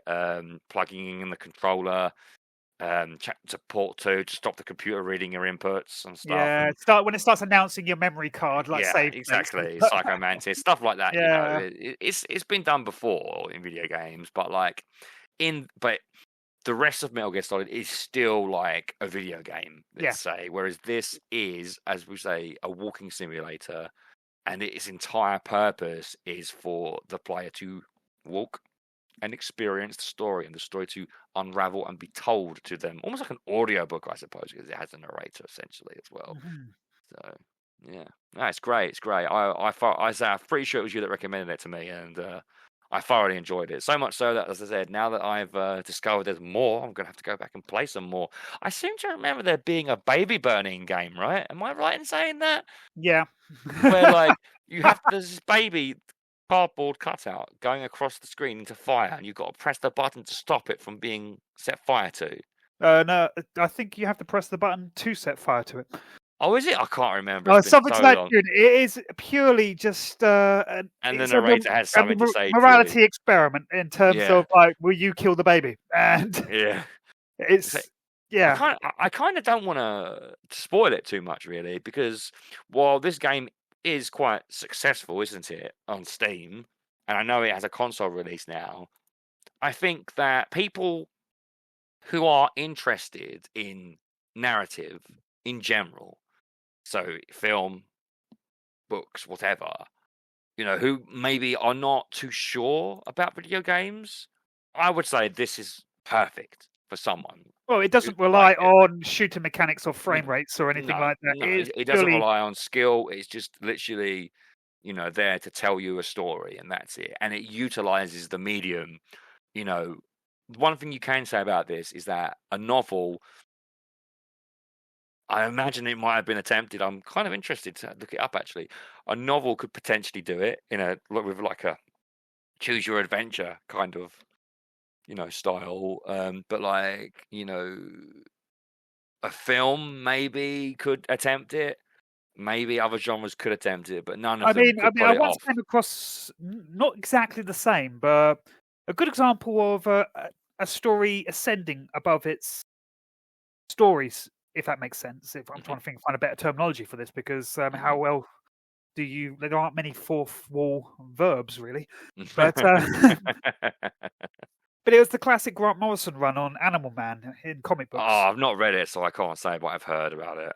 There is one sequence where the nominal character, Animal Man, who has all the collective powers of animals, ascends and actually has an opportunity to speak to the author of the story that's writing his story at the time. And yes. Well, yeah, that's been done. Obviously, Monty Python did it as well, to be honest with you, with the author dying and the animation stopping. What I mean is that the way this game presents choice in a narrative, like the narrator is narrating the lack of choice, and the player is given the option to make a choice. The illusion. And the disconnect between the two is what makes this story so fascinating and so interesting, because it's basically plenty of games out there pretend to have freedom, don't they?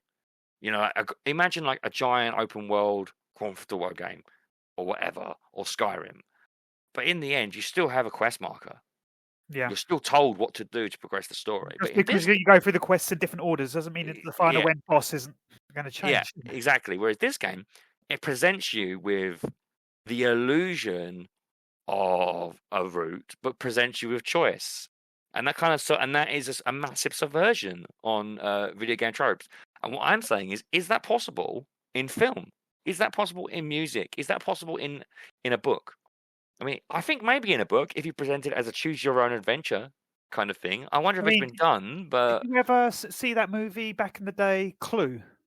Oh, what, John Cleese? Well, Clue with... no, Tim Curry. Tim Curry. Yeah. No, never watched it properly.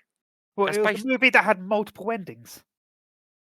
Because it's kind of based on Cluedo, right? Is that right? Yeah, and exactly. They used to show different versions of it in different cinemas. So depending on where you watched it, you get different. I didn't know that. That's really interesting. It's only in the video and DVD releases that they compiled all the endings into one. That's really cool. That's really interesting that they gave you a different ending depending on what cinema you were in. Yeah, crazy. I mean, that's more than just Wayne's World having alternative endings. That's that's and Superman going back in time because he doesn't like the ending.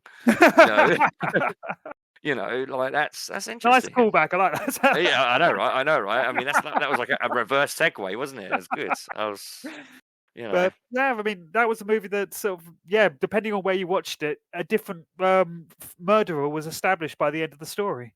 And it actually made sense in terms of the narrator because the clues have been laid out for all of these different endings throughout the story. I really need to watch that film No, properly. if nothing else, really do. it's one of Tim Curry's understated performances. Oh man, see, just anything with Tim Curry is worth watching. Let's be honest, just for him. Absolutely, the man is a legend.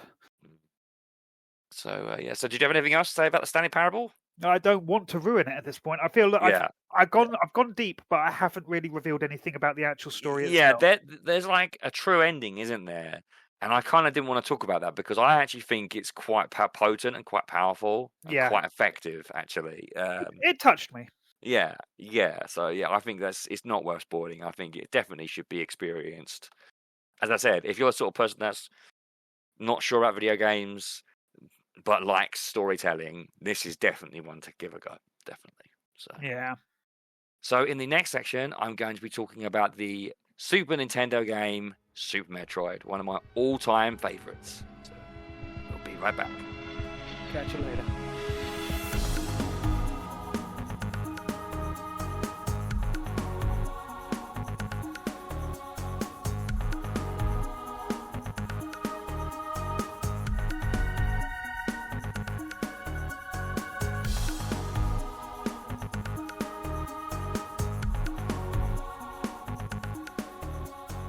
Welcome back to the podcast. We're going to be continuing our discussion of narrative in video games.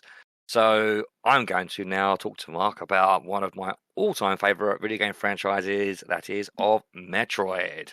And if I remember correctly, Mark, your knowledge of this franchise is somewhat surface level. That's correct, man. I've got to be honest. I've never actually properly played Metroid. Really? In all the time you've known me?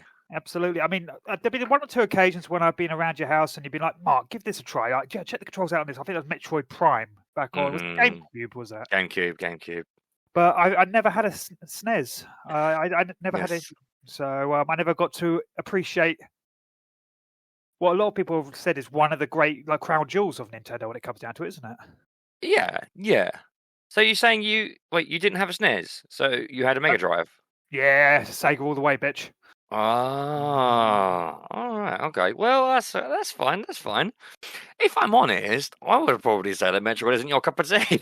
If you were to say to me, I don't know. Well, maybe when you were younger. Definitely not now. Yeah, I've played my fair share of side scrollers, but Metroid's different. Metroid is different. Yeah, it's very, very different. So yeah, Super Metroid, directed by Yoshio Sakamoto, is the 1994 sequel to 1991's Metroid 2: The Return of Samus on Game Boy, which itself was the sequel to the original Metroid from 1986 on the NES. So there's quite a gap between these games. We're looking at 5 years between that and 3 years between the other one. That's actually because Metroid is not one of Nintendo's most profitable franchises. If you knew that or not, I don't know. But for the most, they don't make a lot of money. Metroid's always been more popular in the West than Japan, and obviously Japan is Nintendo's biggest market. So which is interesting, but also makes sense because, as I will explain to you very shortly, these games are heavily Western influenced.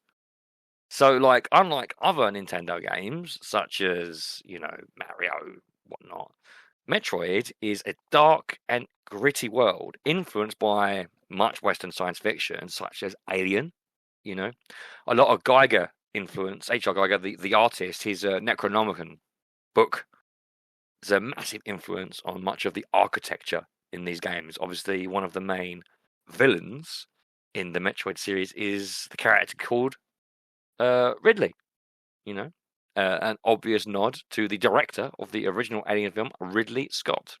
Also notably, the Contra series really, really did motion Geiger's work into their aesthetic. Let's say, I don't know whether you know this or not. I mean, when you think of Contra, you think of beefy men just walking down across I don't know, streets and shooting stuff. But towards the end of the game, you do end up literally with the xenomorphs. Anyway, It's so like that, yeah. yeah, it's really interesting. I actually played through all the Contra games because I'd never completed them when I was younger because they are just so hard. Maybe last year or something like that, one of these Contra retro collections. And I was quite surprised. Literally like xenomorphs, giant xenomorphs coming out of the screen. So, but yeah, Metroid as a genre is like it's actually like a fusion of two of Nintendo's other franchises, Mario and Zelda. You know, Zelda is like an overworld, top down, obviously with the original games. If you think of Ocarina of Time, which is probably more of your reference point, you have the Hyrule Fields, don't you? And like the in between areas, right, Mark? Before you enter the dungeons, that's like the exploration phase of the game. And in each dungeon, Link finds an item, and this item allows him to complete the dungeon, as is the case with all Zeldas. And Metroid sort of copies that and takes that idea.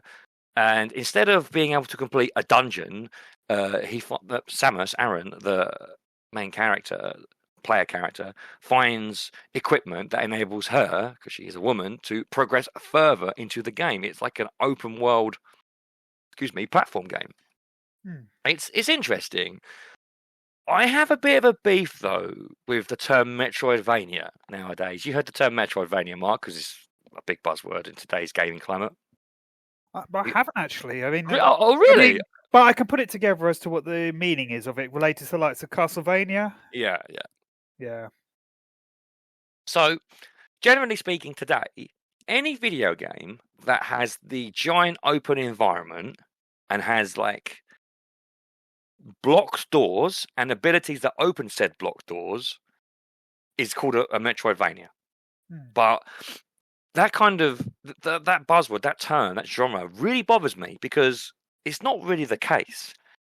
The reason why the term Metroidvania exists is because of the video game Castlevania Symphony of the Night, which came out on the PlayStation. And at this point, Castlevania was more or less a dead series. The traditional 2D side-scrolling games, it had been years since they've made one. And with Castlevania Symphony of the Night, they fused Metroid's, open world 2D platform exploration, key unlocking, item backtracking style with the Castlevania gameplay. Because Castlevania has a very distinct flavor of gameplay. Like, often the characters' weapons only go in straight lines. They can't shoot up or down or attack up or down most of the time and whatever. And there's all these other abilities in it that are very distinct, and the way the characters control the jump animations, the jump feel, is all very distinct to that series. So it is basically it's a castle that's basically a Metroid map with a Castlevania character in it, with RPG elements. And I can say that makes it a Castlevania. But to call a game like Axiom Verge a Metroidvania, which has none of the Castlevania elements in it, I think is a massive crime. And you can't call Super Metroid a Metroidvania because it's a Metroid game. Do you know what I mean? This game, Super Metroid, set the blueprint for this genre. It perfected it. There's plenty of people out there who would say there are flaws in this game. I would say, personally, whenever I replay it, it is flawless. I'm biased, to be fair, and I've played it multiple times. I think you have to be someone who hadn't played it before to play it today to be able to recognize the flaws, I suppose, in some of its design. But in the end, for a game that's next year is going to be 30 years old, in terms of cultural context, that game is perfect as far as I'm concerned. So, suppose I should tell you how I actually discovered the Metroid series, Mark. Coinciding with a recent episode, we're going to go back in time, I suppose, at this moment, because we are messing with the order we're recording at the moment. As you listen to this episode, we should have done a Christmas episode already, but we're actually recording the Christmas episode next week, right? It will make sense once it's released. Don't worry about it. We want to try and be more current. So anyway, like how for Christmas, Mark, or your birthday, when we were kids and whatever, when we were young, we'd get, like, as we mentioned in a previous episode regarding like VHS tapes of cartoons, we'd have that one tape, we'd watch it over and over again. Yeah. So, like, let me ask you a question. With your Sega Mega Drive, How often did you get video games for your Sega Mega Drive? Well, the first time when I first got my Mega Drive at Christmas, Mhm. back in the day, there was a special package deal where you'd get your Mega Drive and you'd get Sonic the Hedgehog and Mega Games 2, Oh, Mega Games 2. Oh, which that oh, made my oh. year, man. That's 4 games in one. That's good value, man. They're That's all solid really, games. I mean, what you had yeah, Sonic with the Sonic as Hedgehog, well. you've got Golden Axe, you've got Streets of Rage, and you've Yeah, got Revenge of Shinobi. yeah, it's good. And all of them like phenomenal platformers, all with different mechanics to them, and just a lot of fun to play. So when did you get your next game for the Mega Drive? That was probably next Christmas because my parents decided that he should be playing that for a while, and Yeah. it was I say a lot. I think it's about £150 for it at that point by the time they bought it. I can't remember how much they were. The point I'm making is that like sometimes for Christmas, let's say, and for birthdays, we would get a set present or whatever that you asked for your Mega Drive, didn't you? But did you ask for the games? Your parents probably just bought you the games that were there, right? Yeah. And these games probably influenced your taste in video games for years. Oh, I still remember the time when I asked my mum to buy me Die Hard Trilogy on PlayStation 1. She said, I think I got the right one, and she got me Alien Trilogy instead. I love Alien Trilogy. Don't you dare on that game. It was a good trade-off, I will be honest. I actually would probably say that Alien Trilogy is better, but considering how much you loved the Die Hard Revengeance Taxi segment of Die Hard Trilogy, I bet you were really upset when you opened your present. At the time, it was like, thanks, Mum. Yeah, I bet you were so upset about that. Incidentally, they're actually made by the same people. But what I'm saying is that you probably those games probably affected your taste, Sonic and Mega Games too, for a long time because that's all you had. They set the bar in terms of what I'd look for in a game going forwards. Exactly. Yes, that's all you knew. So my first gaming console was the Game Boy. And with my Game Boy, I got the aforementioned, as always, Tetris. And I got Dino Blaster, which is actually like a single-player version of Bomberman on the Game Boy. And I got Metroid 2. And it's like complete accident, really, that Metroid, which I got for Christmas, which is one of the first console games I ever owned, would go on to become one of my all-time favorite video games. I can remember seeing Metroid in like a basket. Do you remember Choices in the Royals? Yes, I do. Because they had consoles you could play in there. Yeah. Yeah. And I actually remember seeing Metroid, the packaging, in there. And maybe Mum was with me. I don't know. I can't remember. If I asked her now, she'd have no idea what I was talking about, obviously. But I'd love to be able to know, actually. Did I actually ask for this game, or did you just buy it on a whim? Because, like I said, Metroid has become one of my all-time favorite games. Metroid is famous for having a female protagonist. In the original Metroid, it was just a space marine in armor. I mean, can you believe it, Mark? It was decided halfway through the game it was going to be a woman. Just for the hell of it. And then you didn't find out as a woman until the end of the game. And then the cover of Metroid 2 is just a picture of Samus Aran in armor, on her knees. It's an iconic image now. And I don't think I ever knew it was a woman then. I don't think I found out it was a woman until I read the manual, which for some reason I can remember doing on a bus. Not sure about that. Imagine that. Video game manuals, Mark. Wow. Oh, I've been there reading the manual on the bus, man. The amount of times we used to go into town, buy a second-hand game, and you'd read the manual cover to cover on the bus ride home. Definitely. Just so you were ready to sort of just throw the disc straight in. I already know the controls. I've read the manual twice. Yeah. Maybe it was also down to the excitement as well of getting a new video game, and you just you read the manual just to sort of waste time until you got home. Also, it sometimes had a bit of fluff at the beginning as well, gave you a bit of storyline and everything. So. Well, as we said earlier, that was often how storyline was developed for video games in these days, before the Stanley Parable especially, and they developed the game, and then like in Japan, in Nintendo Japan, they'd write the story, and then it would be up to like Nintendo of America to translate it, and they'd add their own stuff to it.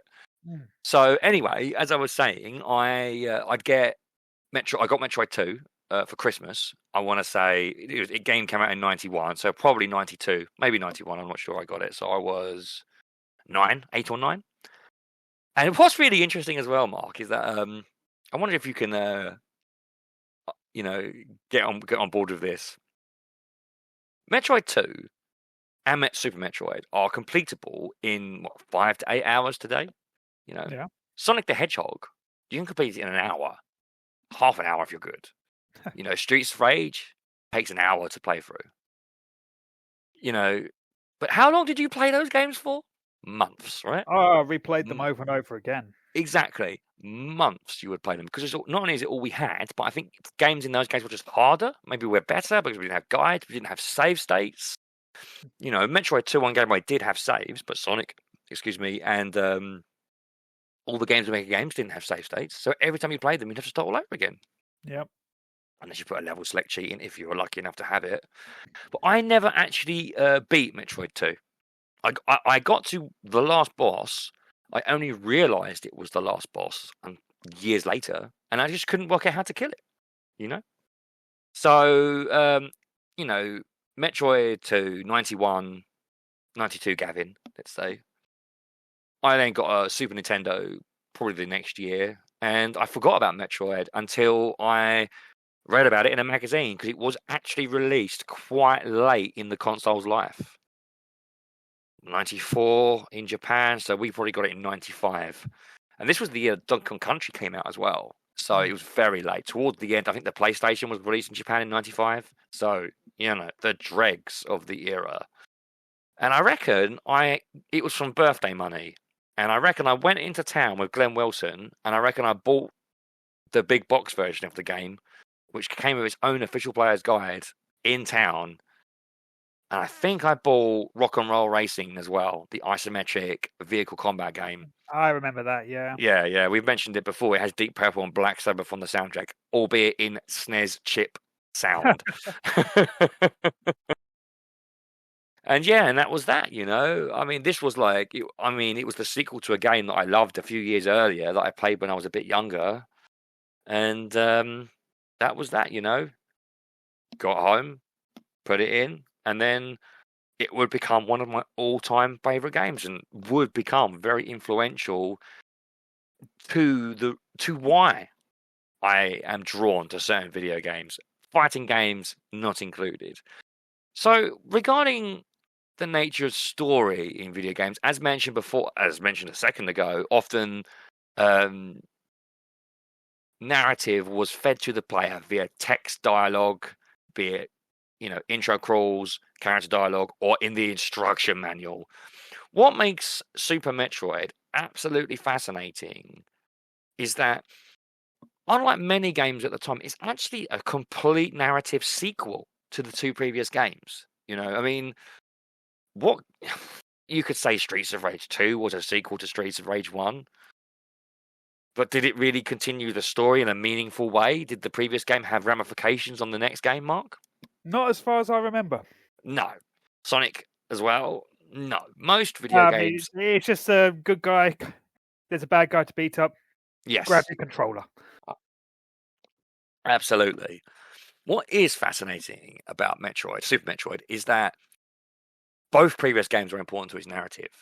You know, there are people such as myself who were not old enough to have a NES. I only played a NES because a friend of mine in my street had one. But he didn't have Metroid. You know, I never played Metroid before Metroid 2. In actual fact, I don't think I played the original Metroid until I tried it on emulation, like, in my 20s. So, yeah. It's very interesting how, when I played Super Metroid, I wasn't aware of it. But looking back and after playing all the games, you can really admire how much they rewarded players of the previous games. So I'm going to give you like a bit of a quick rundown of the story that leads up to Super Metroid. Do you know anything about the story in Metroid, Mark? Just thinking, but not really. I mean, I know there's some sort of ersatz xenomorph sort of running around and Samus Aran is shooting them. Apart from that, not really got much detail on it. So the actual story for this series has actually been sort of messed around with and recanonized over the years by various developers and writers. But there is actually a manga you can read online that is supposedly canon. I think because of the fact that most of the time Nintendo do not care about story in their games. This has led to there being inconsistencies in Metroid overall. I mean, hell, Zelda is a different. The Legend of Zelda story series is a different story every time, isn't it? Apart from the odd sequel here and there. With A Link to the Past, you have Link's Awakening.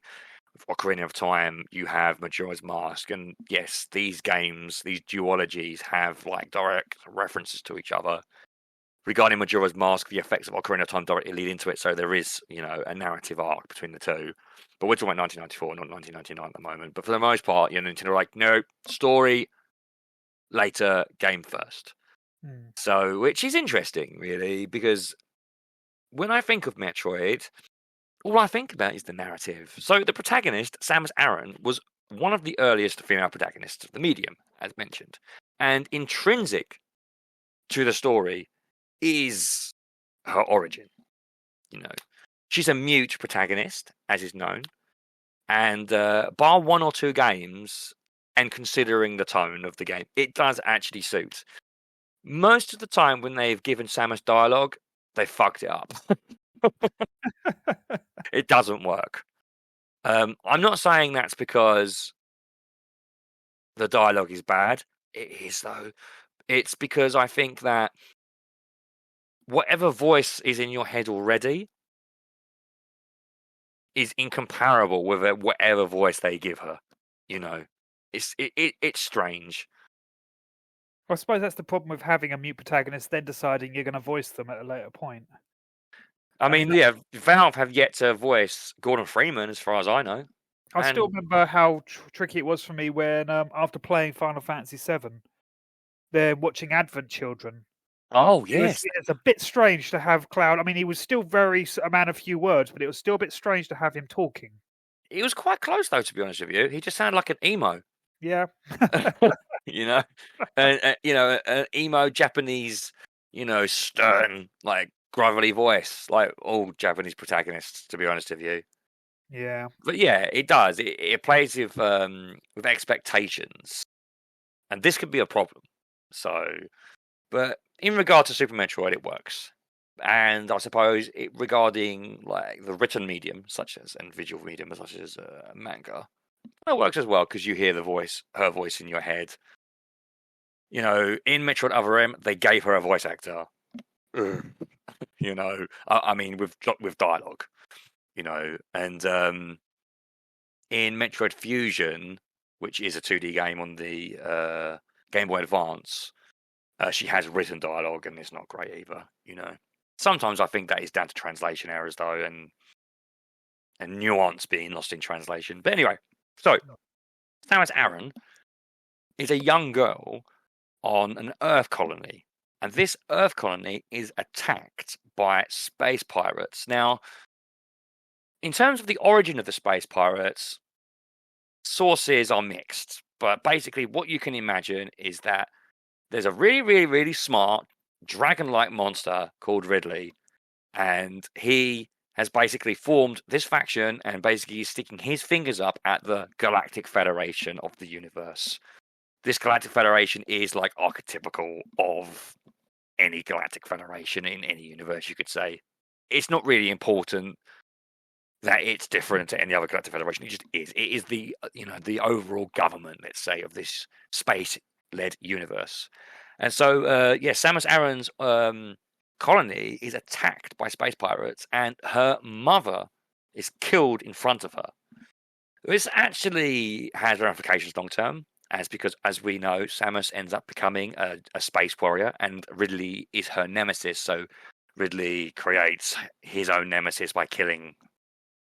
You know what I'm saying? This is The Hero of Thousand Faces, once again, Joseph Campbell's novel. This is an arc that is very, very well known. But what also is intrinsic to Samus's character is the fact that this act actually gives her PTSD. And it has been portrayed well, and it has been portrayed badly in various mediums. But Samus is rescued by the Chozo, which is a race of bird-like creatures. She has interactions with the Chozo before because they come to her planet, her colony, and have interactions with the Federation, so to speak, but they're very much on their own. And she, one of the Chozo, who becomes known as Old Bird, sort of takes a liking to her, and becomes like her father figure.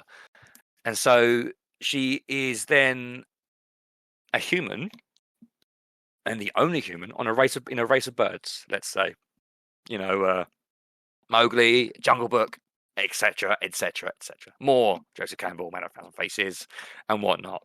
So she's also injected with Chozo DNA, so she can survive on the planet, their home planet, which is Zebes. And it's kind of vague, in my opinion, and like you can take it or leave it. At some point, she's given the power suit that she wears in the games. I like to think that the power suit is something of like, it's a bit like the MacGyver unit, because it's for the Chozo. It's multi-purpose. I like to feel like it has uses in like in building, in technology, in spacefaring, in just day-to-day life of this race. I mean, it's more than just a suit of armor with a gun attached, sort of thing. I like to think that. I mean, I will tell you about my fan fiction that I've worked on for this later. But I mean, this is a suit of armor that can transform into a ball. Yeah. Yeah, I mean, from my understanding of the games, especially from Metroid Prime, from what you told me, it's a very versatile suit of armor. It's got different applications that could be modified and the like. So yeah. One thing I will say about Metroid Prime, which, as I say, is the GameCube series, which is a first-person take on this usually two-dimensional series, is that they try to keep everything sort of realistically in helmet, in HUD, in visor. So all information is relayed to Samus through a visor. That's why when you walk through water, it splashes on the visor, snow, rain, heat, whatnot. You see her reflection. It's actually very cool. Lots of very cool details if you're, that sort of adds to the immersion. Anyway, so Samus has been given this suit. She grows up. She trains to be a warrior, as you can imagine. And then she eventually rejoins humanity and joins the Federation. And it's during this period when she's part of the Federation where the game Metroid Other M, which I mentioned earlier on, which is a Wii game, is a notorious game because they basically make Samus obedient to men, and it's a bit misogynistic in ways. I mean, I don't see any way in which that could be spun as a good thing. Yeah, I get why they did what they did. In the end, Metroid's a game about a series about a character that gets unlockables. Every single game, she has to lose her unlockables so she can reacquire them.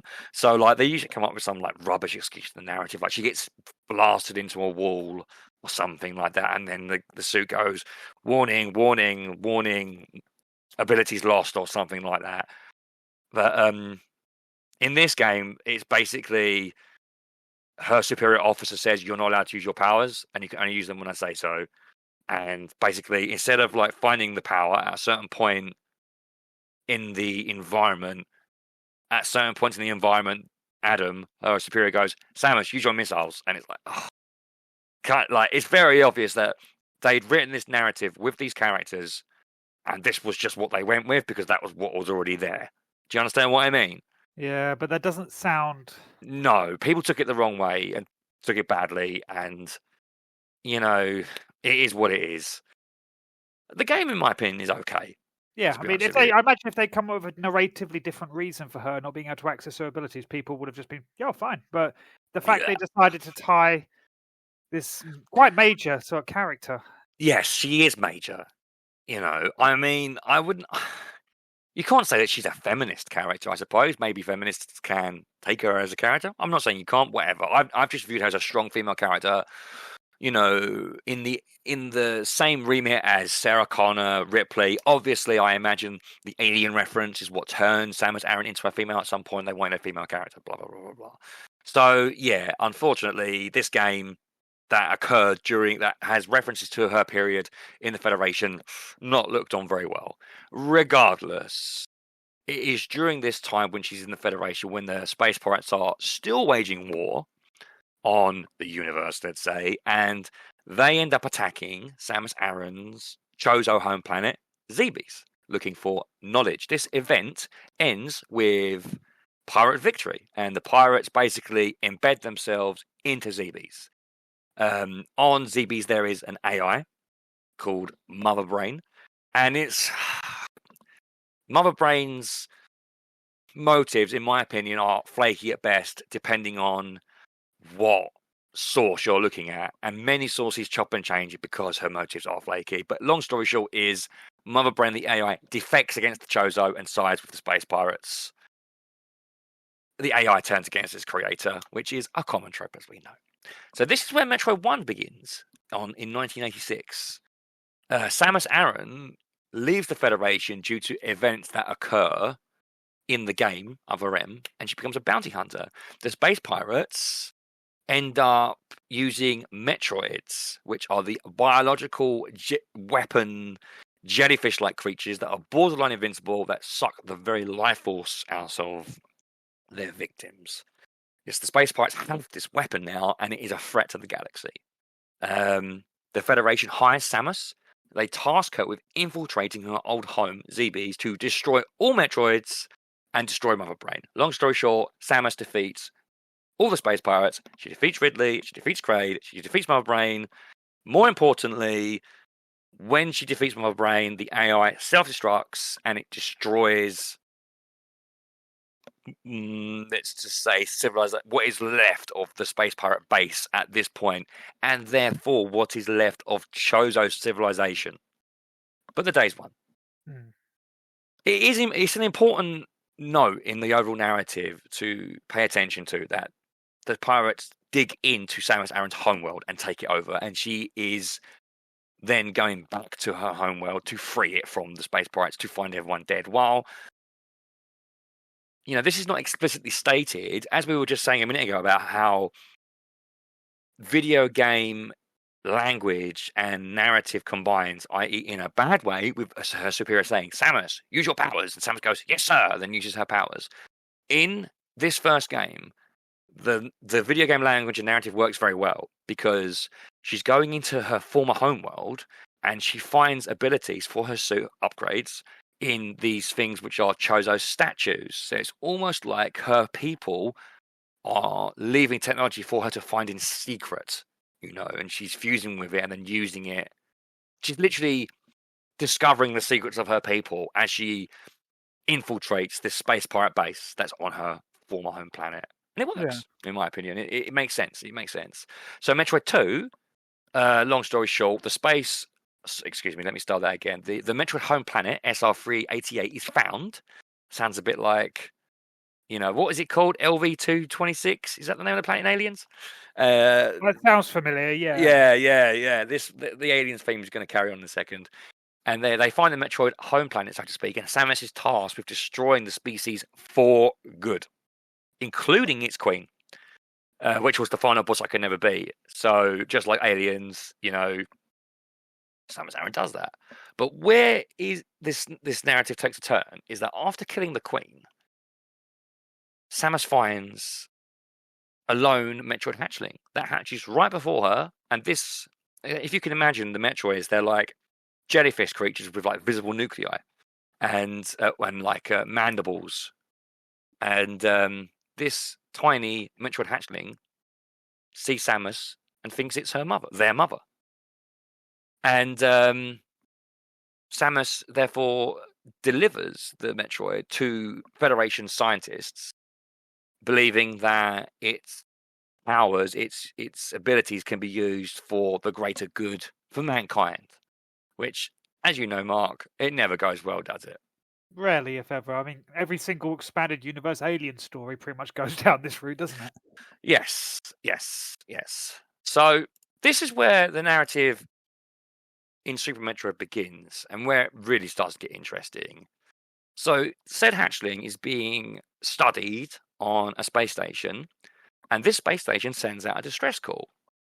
This distress call reaches Samus, who then heads to said space station to find it deserted, everyone dead. Now, the title screen to Super Metroid is of this space station with dead humans on it, which is kind of like dark when you think about it for the time for a Super Nintendo game. And you are literally like exploring this deserted space station and it's got really eerie music, and it actually has kind of like horror undertones in a sense. And you work your way through it. Machinery's still on, the alarms ring in until you find the baby Metroid. And just as you find the baby Metroid, Ridley's there. And Ridley has a brief like skirmish with you and then runs away with the Metroid. Flies away because it's a big dragon with wings. And Samus then has to escape and get on her ship.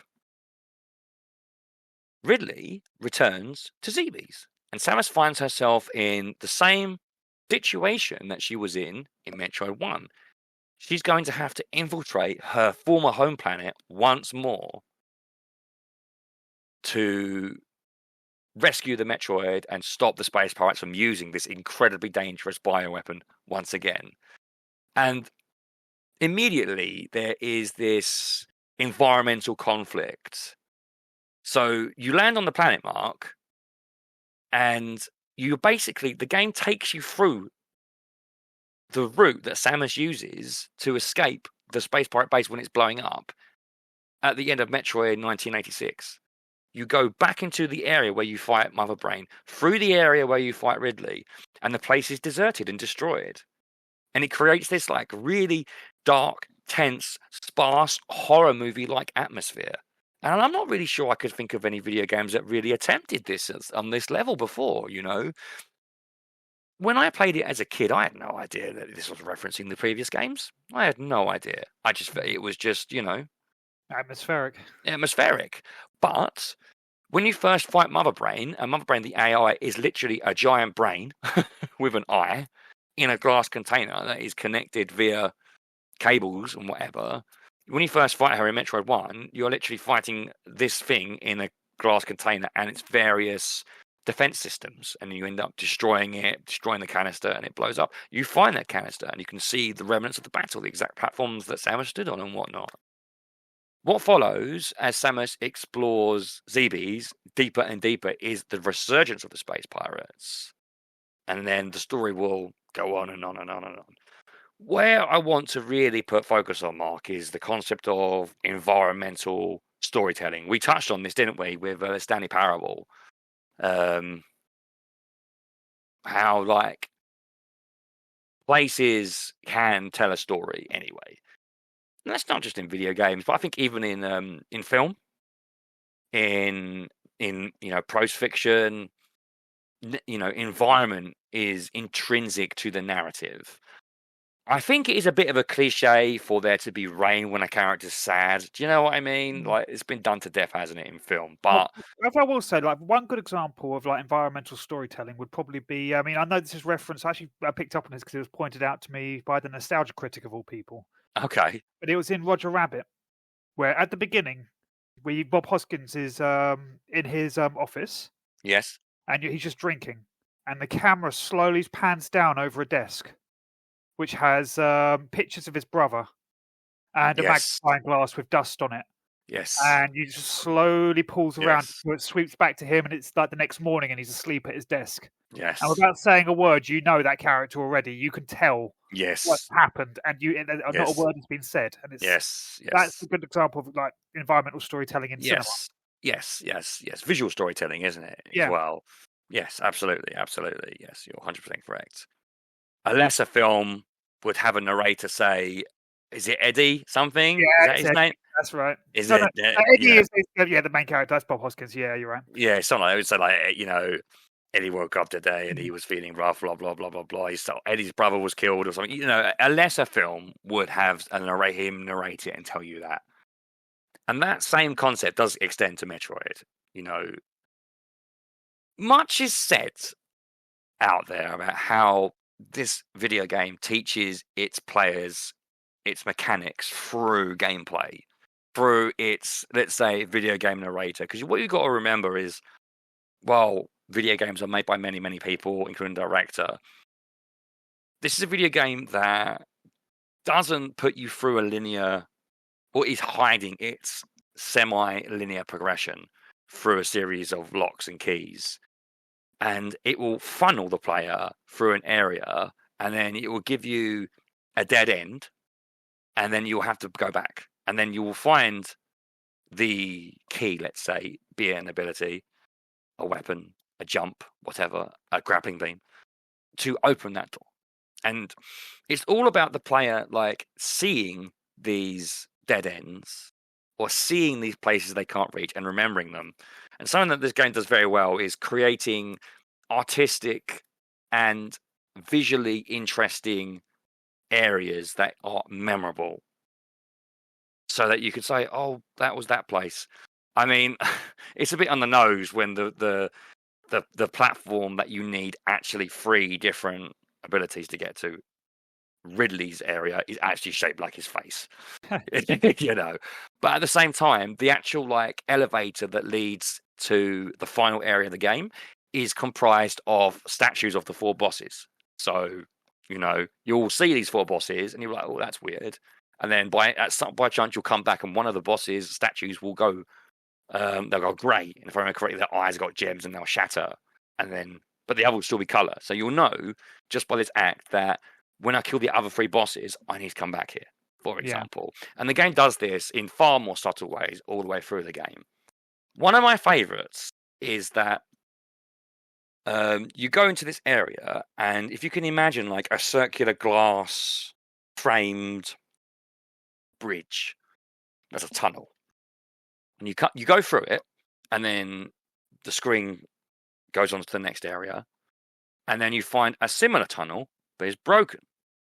And what this is saying to you is that this tunnel can be destroyed. So you go back, and you think, "Oh, I might give this a go." And you try it with your bombs, which you can lay like a chicken when you're in morph ball mode, and it doesn't work. So you think, "Well, whatever, fine." And then you carry on through the game, and then suddenly you get power bombs, which basically blow up the entire screen. And you think, "I'm going to go back and give that a go." And you go back, and you plant a bomb, and it shatters the entire bridge, the entire tunnel, and then you're free to go up or down and open up an entirely brand new area. And this creates like a sense of excitement about the discovery. It's like, "Oh, I feel like I broke the game," even though you didn't break the game because the developers intended you to do it. But rather than say Mario jumping up a flagpole, or you know, you get into the end of a dungeon in Zelda and getting the bow and shooting whoever it is at the end of the dungeon and beating them with the weapon, instead you've used your own initiative to you personally experiment, because the game doesn't tell you to do it. It feels like you're experimenting. Oh, you've been allowed to organically like come to your own conclusions and and that's logic it out. Yeah, absolutely, and that is where the excitement of this kind of game, a Metroid game, comes from, and the Metroidvania genre, you know, that would be born from Symphony of the Night and this game. You know, just that sense of exploration and excitement and adventure of finding new places. You know, a common complaint of the original Metroid is that it was just too big. You know, you'd come to an area, and as I said, you'd find a dead end. This dead end could be a platform that's too high, so you can't jump to it. And then you think, "Well, I don't know what to do." So you backtrack. And because the game is completely open, you'd backtrack for hours and miss the turning you're supposed to take, and end up being completely lost. What Super Metroid does is very, very smart, is that it bottlenecks you into areas. Instead of giving you like the complete map straight away, it basically bottlenecks you into an area, and then you cannot get out of this area until you get an item. And then you go into the next area, but then it bottlenecks you into this area, and then you have like a slightly larger area to explore, and in it are various secrets, some of which you are not able to access yet. And then you'll find the right item. Then it'll put you into an even bigger area, and it just gets bigger and bigger and bigger until eventually, when you have all the abilities that you need to fully explore this area, the game opens up and you can explore everywhere. And it's very organic and natural. And when you first play the game, you almost don't see it happen. Like, for example, you walk into an area and like a door will close behind you, and you can't open it. But because how you open the door is that when you are on the entrance side, there's a blue switch on it. You shoot the blue switch, it opens, you walk through, it shuts behind you. You turn around, "Oh, what do? You try shooting it. You can't shoot it because you can't shoot through the door. Later on in the game, you get a weapon that enables you to shoot through floors. So you think, that's how I get through. So you shoot it that way. So, it's very smart and very well thought out, very organically done. But regardless of this, like, the nature of it, they are basically this boil it down to basics, keys and doors, aren't they? Yeah. What sets Metroid apart is its atmosphere, Just there are certain areas in this game that are just so memorable to me that keen listeners, keen players, let's say, if you've played this game, might even recognize some of the music from the podcast that I've used that are in this podcast. But I'd just like to give you a quick rundown of the areas that I really appreciate. So when you first land on ZBs in Super Metroid, you land on an area called Crateria, and it's desolate, it's dark, it's forever drenched in acid rain, it's mountainous, and it's a mountainous and rocky surface. And then as you go deeper into the planet, you enter the area of Brinstar. And Brinstar has got like multiple biomes in it. And like the first one you enter is Green Brinstar. It's like a jungle area, green, lush, and it also has like weird like fungal areas. It kind of reminds me actually of the toxic jungle in Nautica of the Valley of the Wind. Mm. And then the next area you reach is called Red Brinstar, which is actually my favorite area in Metroid ever. And it's mainly formed of like red rocks, watery caverns, but it has this like sense of life about it. If you can imagine it, like there's like industry in the background. There's like metallic framework around the organic life, around like the red rocks and the lakes and whatnot. A certain like vertical area of the game. It has like this giant like violet glow that goes in and out, sort of giving you the impression of like a power source. It's almost like this area is like an area of industry, and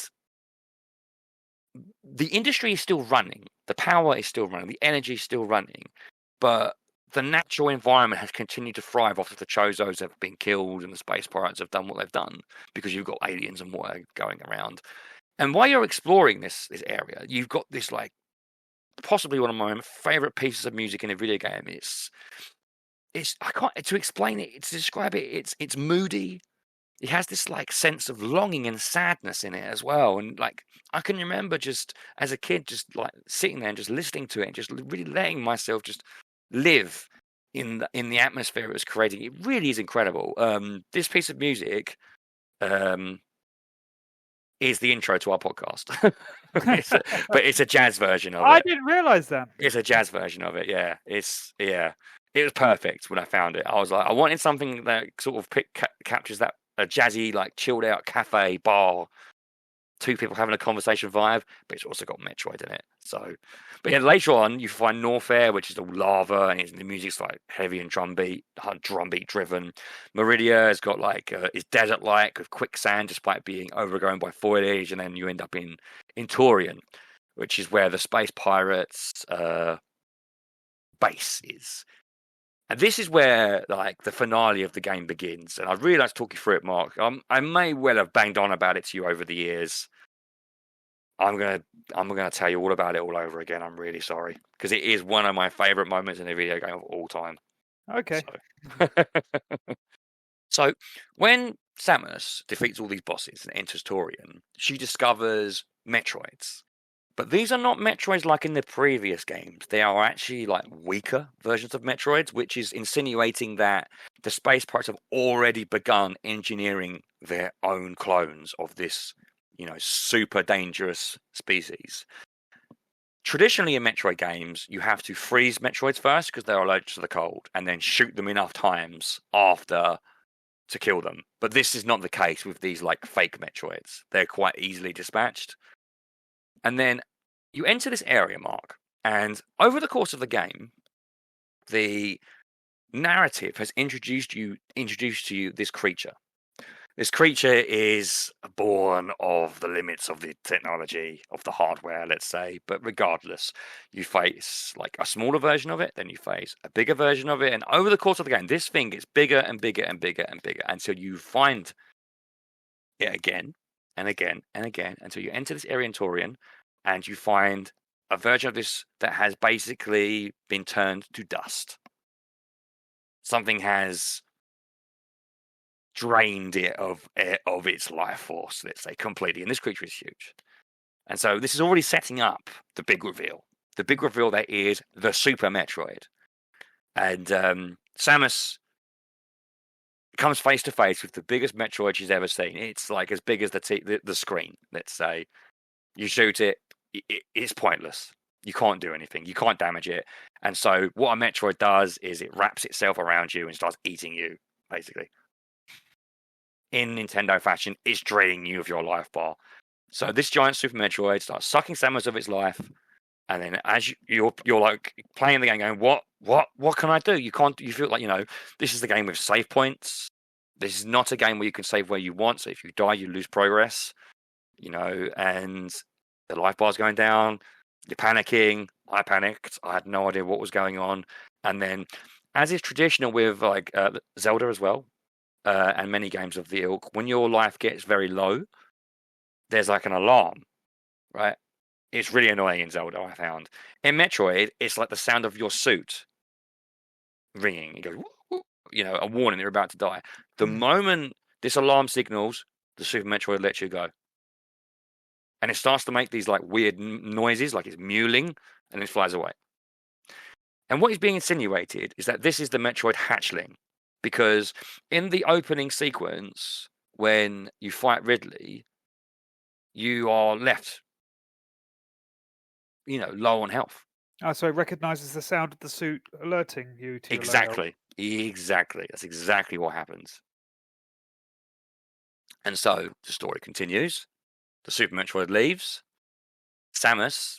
But bear in mind, there's no dialogue in any of this. Everything that's happening now is all in-game. This is like in-game storytelling, just through visuals, like what is an archaic video game engine by this point, and music. Samus eventually finds her way and finds Mother Brain again. And as we know, by this point, she's already defeated Ridley and the other space pirates, blah, blah, blah.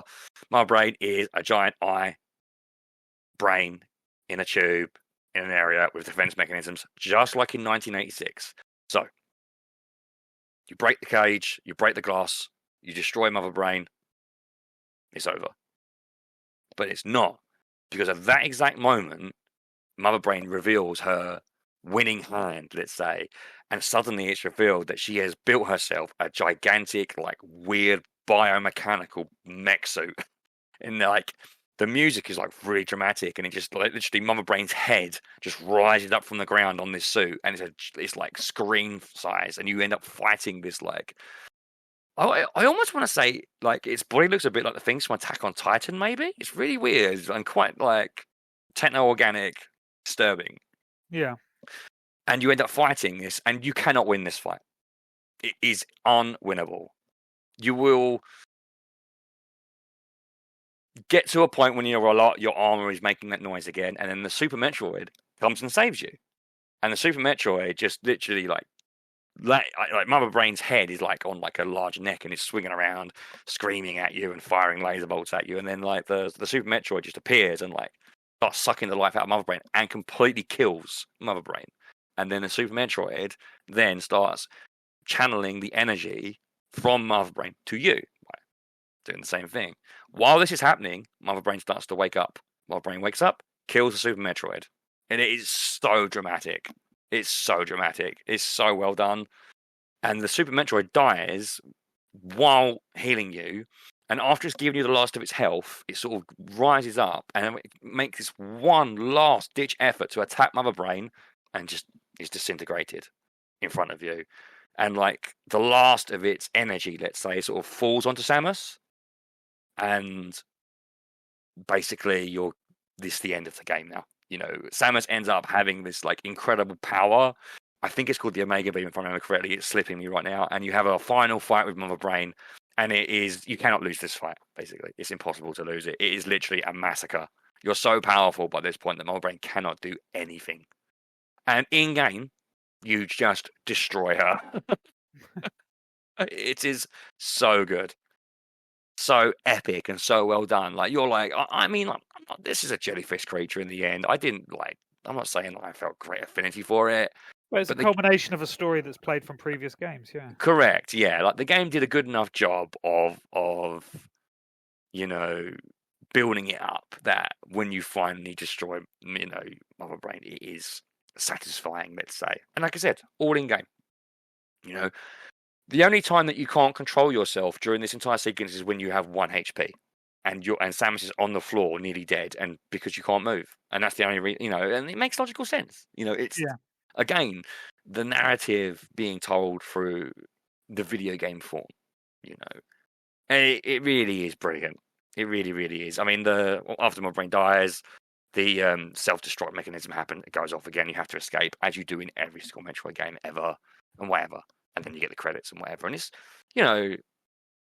the actual ending for completing this game is not what you think. The ending is the moment you start fighting Mother Brain, And it's really interesting because the synergy with aliens is present again. It's 2 women and a child, basically. Samus and Mother Brain fighting, and in the middle of it is a young child. I only picked up on that today, by the way. It's amazing, really. I'm not saying that Newt is a Metroid or anything like that, but there's definitely a great synergy there. So another reason why I get really annoyed at the Metroidvania title is that the game that birthed this genre amalgamation is Castlevania, and it's for the dialogue and terrible voice acting. Which Metroid doesn't have. This one especially. It tells its story through, emotion and visuals and through action. It respects its audience. While there is like a small intro at the beginning with a little bit of dialogue, it's so simple that it doesn't really matter. And the few tidbits I mentioned about the environmental storytelling, about how Samus has come back to her home and it's been destroyed. She's come back to a place that she destroyed herself by destroying Mother Brain before, and how the environment, especially with Brinstar, about how it feels like a world that's continued on living after it's been destroyed, after what technology, even though the technology that's there is still working. It all sort of combines together to paint this picture in your mind about this world that. And as I've mentioned, we've discussed before, quite often when something is over-explained, it's never as good, is it, as what's in our imaginations. Never. And maybe that's because I have such a crazy imagination or whatever. Maybe it's because I get emotionally attached to ideas, which I can definitely say I do, being a writer and a lover of prose fiction. But this game, for me, sort of operates in that same sort of field where, while you are playing it, its story is sort of taking place in your imagination. I think a lot of video games were in these days, in this era, were like that, weren't they? Because the visuals are so simple that you sort of fill in the blanks, don't you, yourself?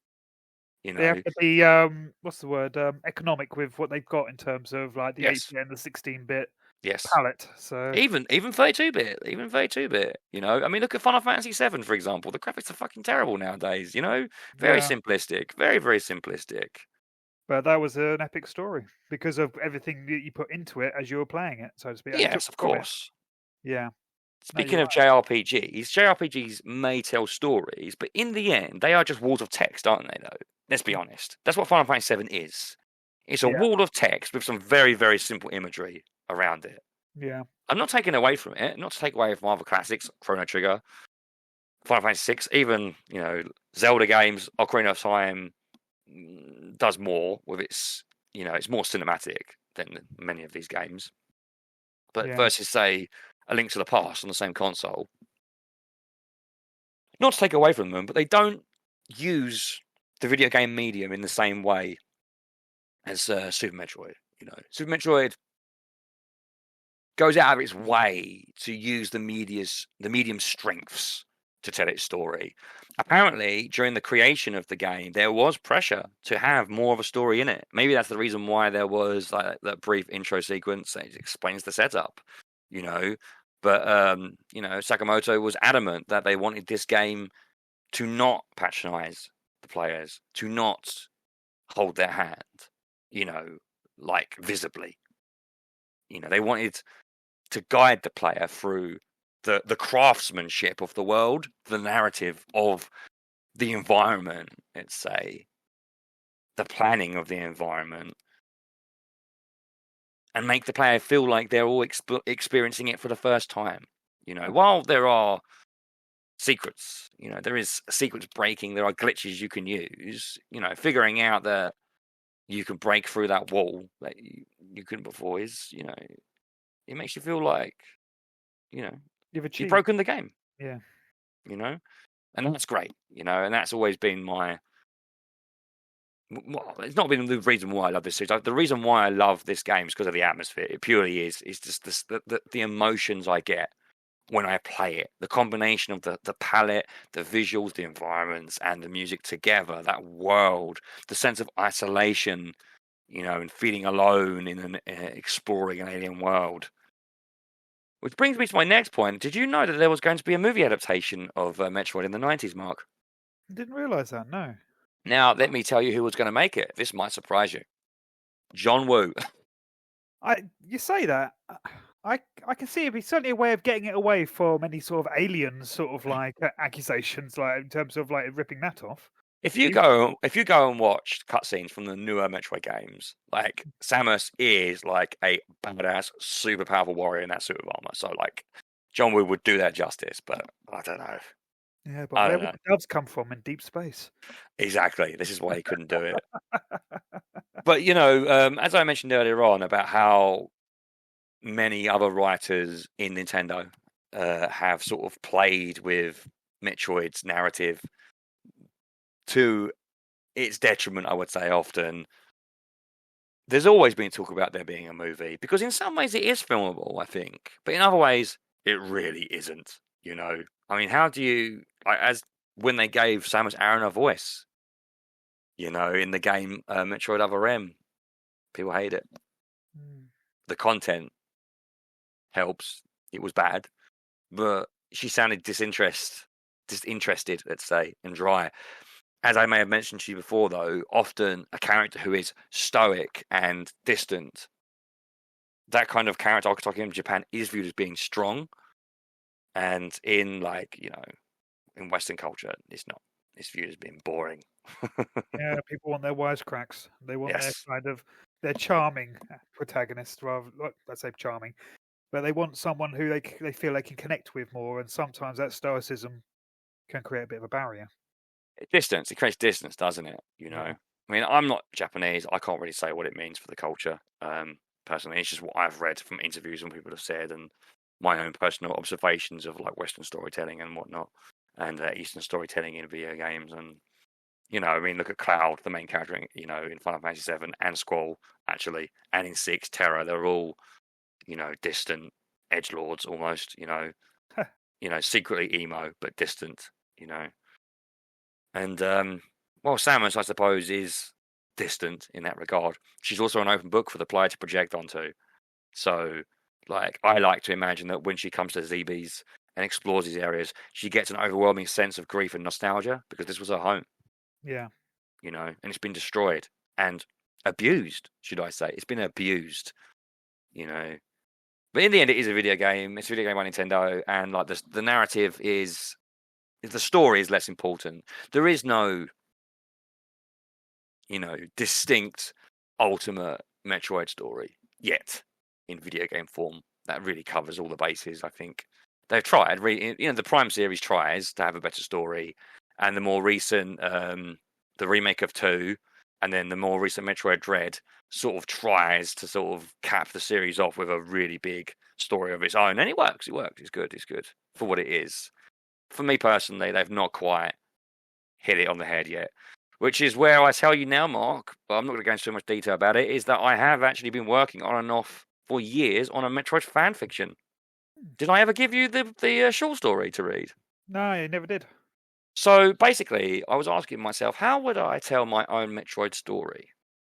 How would I do it if I was to write my own Metroid fan fiction? This is before Metroid Dread was announced, before Samus Returns, the remake of 2, came out. I was asking myself, after playing Metroid Other M, what would I do if I was to do my own Metroid story? And the idea I came up with was the Metal Gear Solid 2 technique, which was to distance the reader/player from the character. You know, Hideo Kojima makes Solid Snake a distant character in Metal Gear Solid 2, and I figured that if I was to write a Metroid story, I could do like a first-person narrative, potentially, you know, and maybe even a letter-driven narrative, and have Samus as a character in it. You know. So that's what I did. Action of that homecoming when you finally do come back, when she finally enters the story properly. Yeah, so I had to go it. So it's on the website. It will be by the time this podcast goes out anyway. So if anyone's interested in reading, please give it a read. I'm very happy with it overall. I've redrafted it multiple times over the years, and it's gotten shorter and shorter and shorter. But it's pretty good. I quite like it. I quite like what I made to do with it. But it's also led to me sort of ending up really getting into this universe. It's like, how come I'm so into the story, and I've researched the story and read the manga and got information from everywhere else, and I sort of got sort of the bare bones of a trough for a novel, Mark.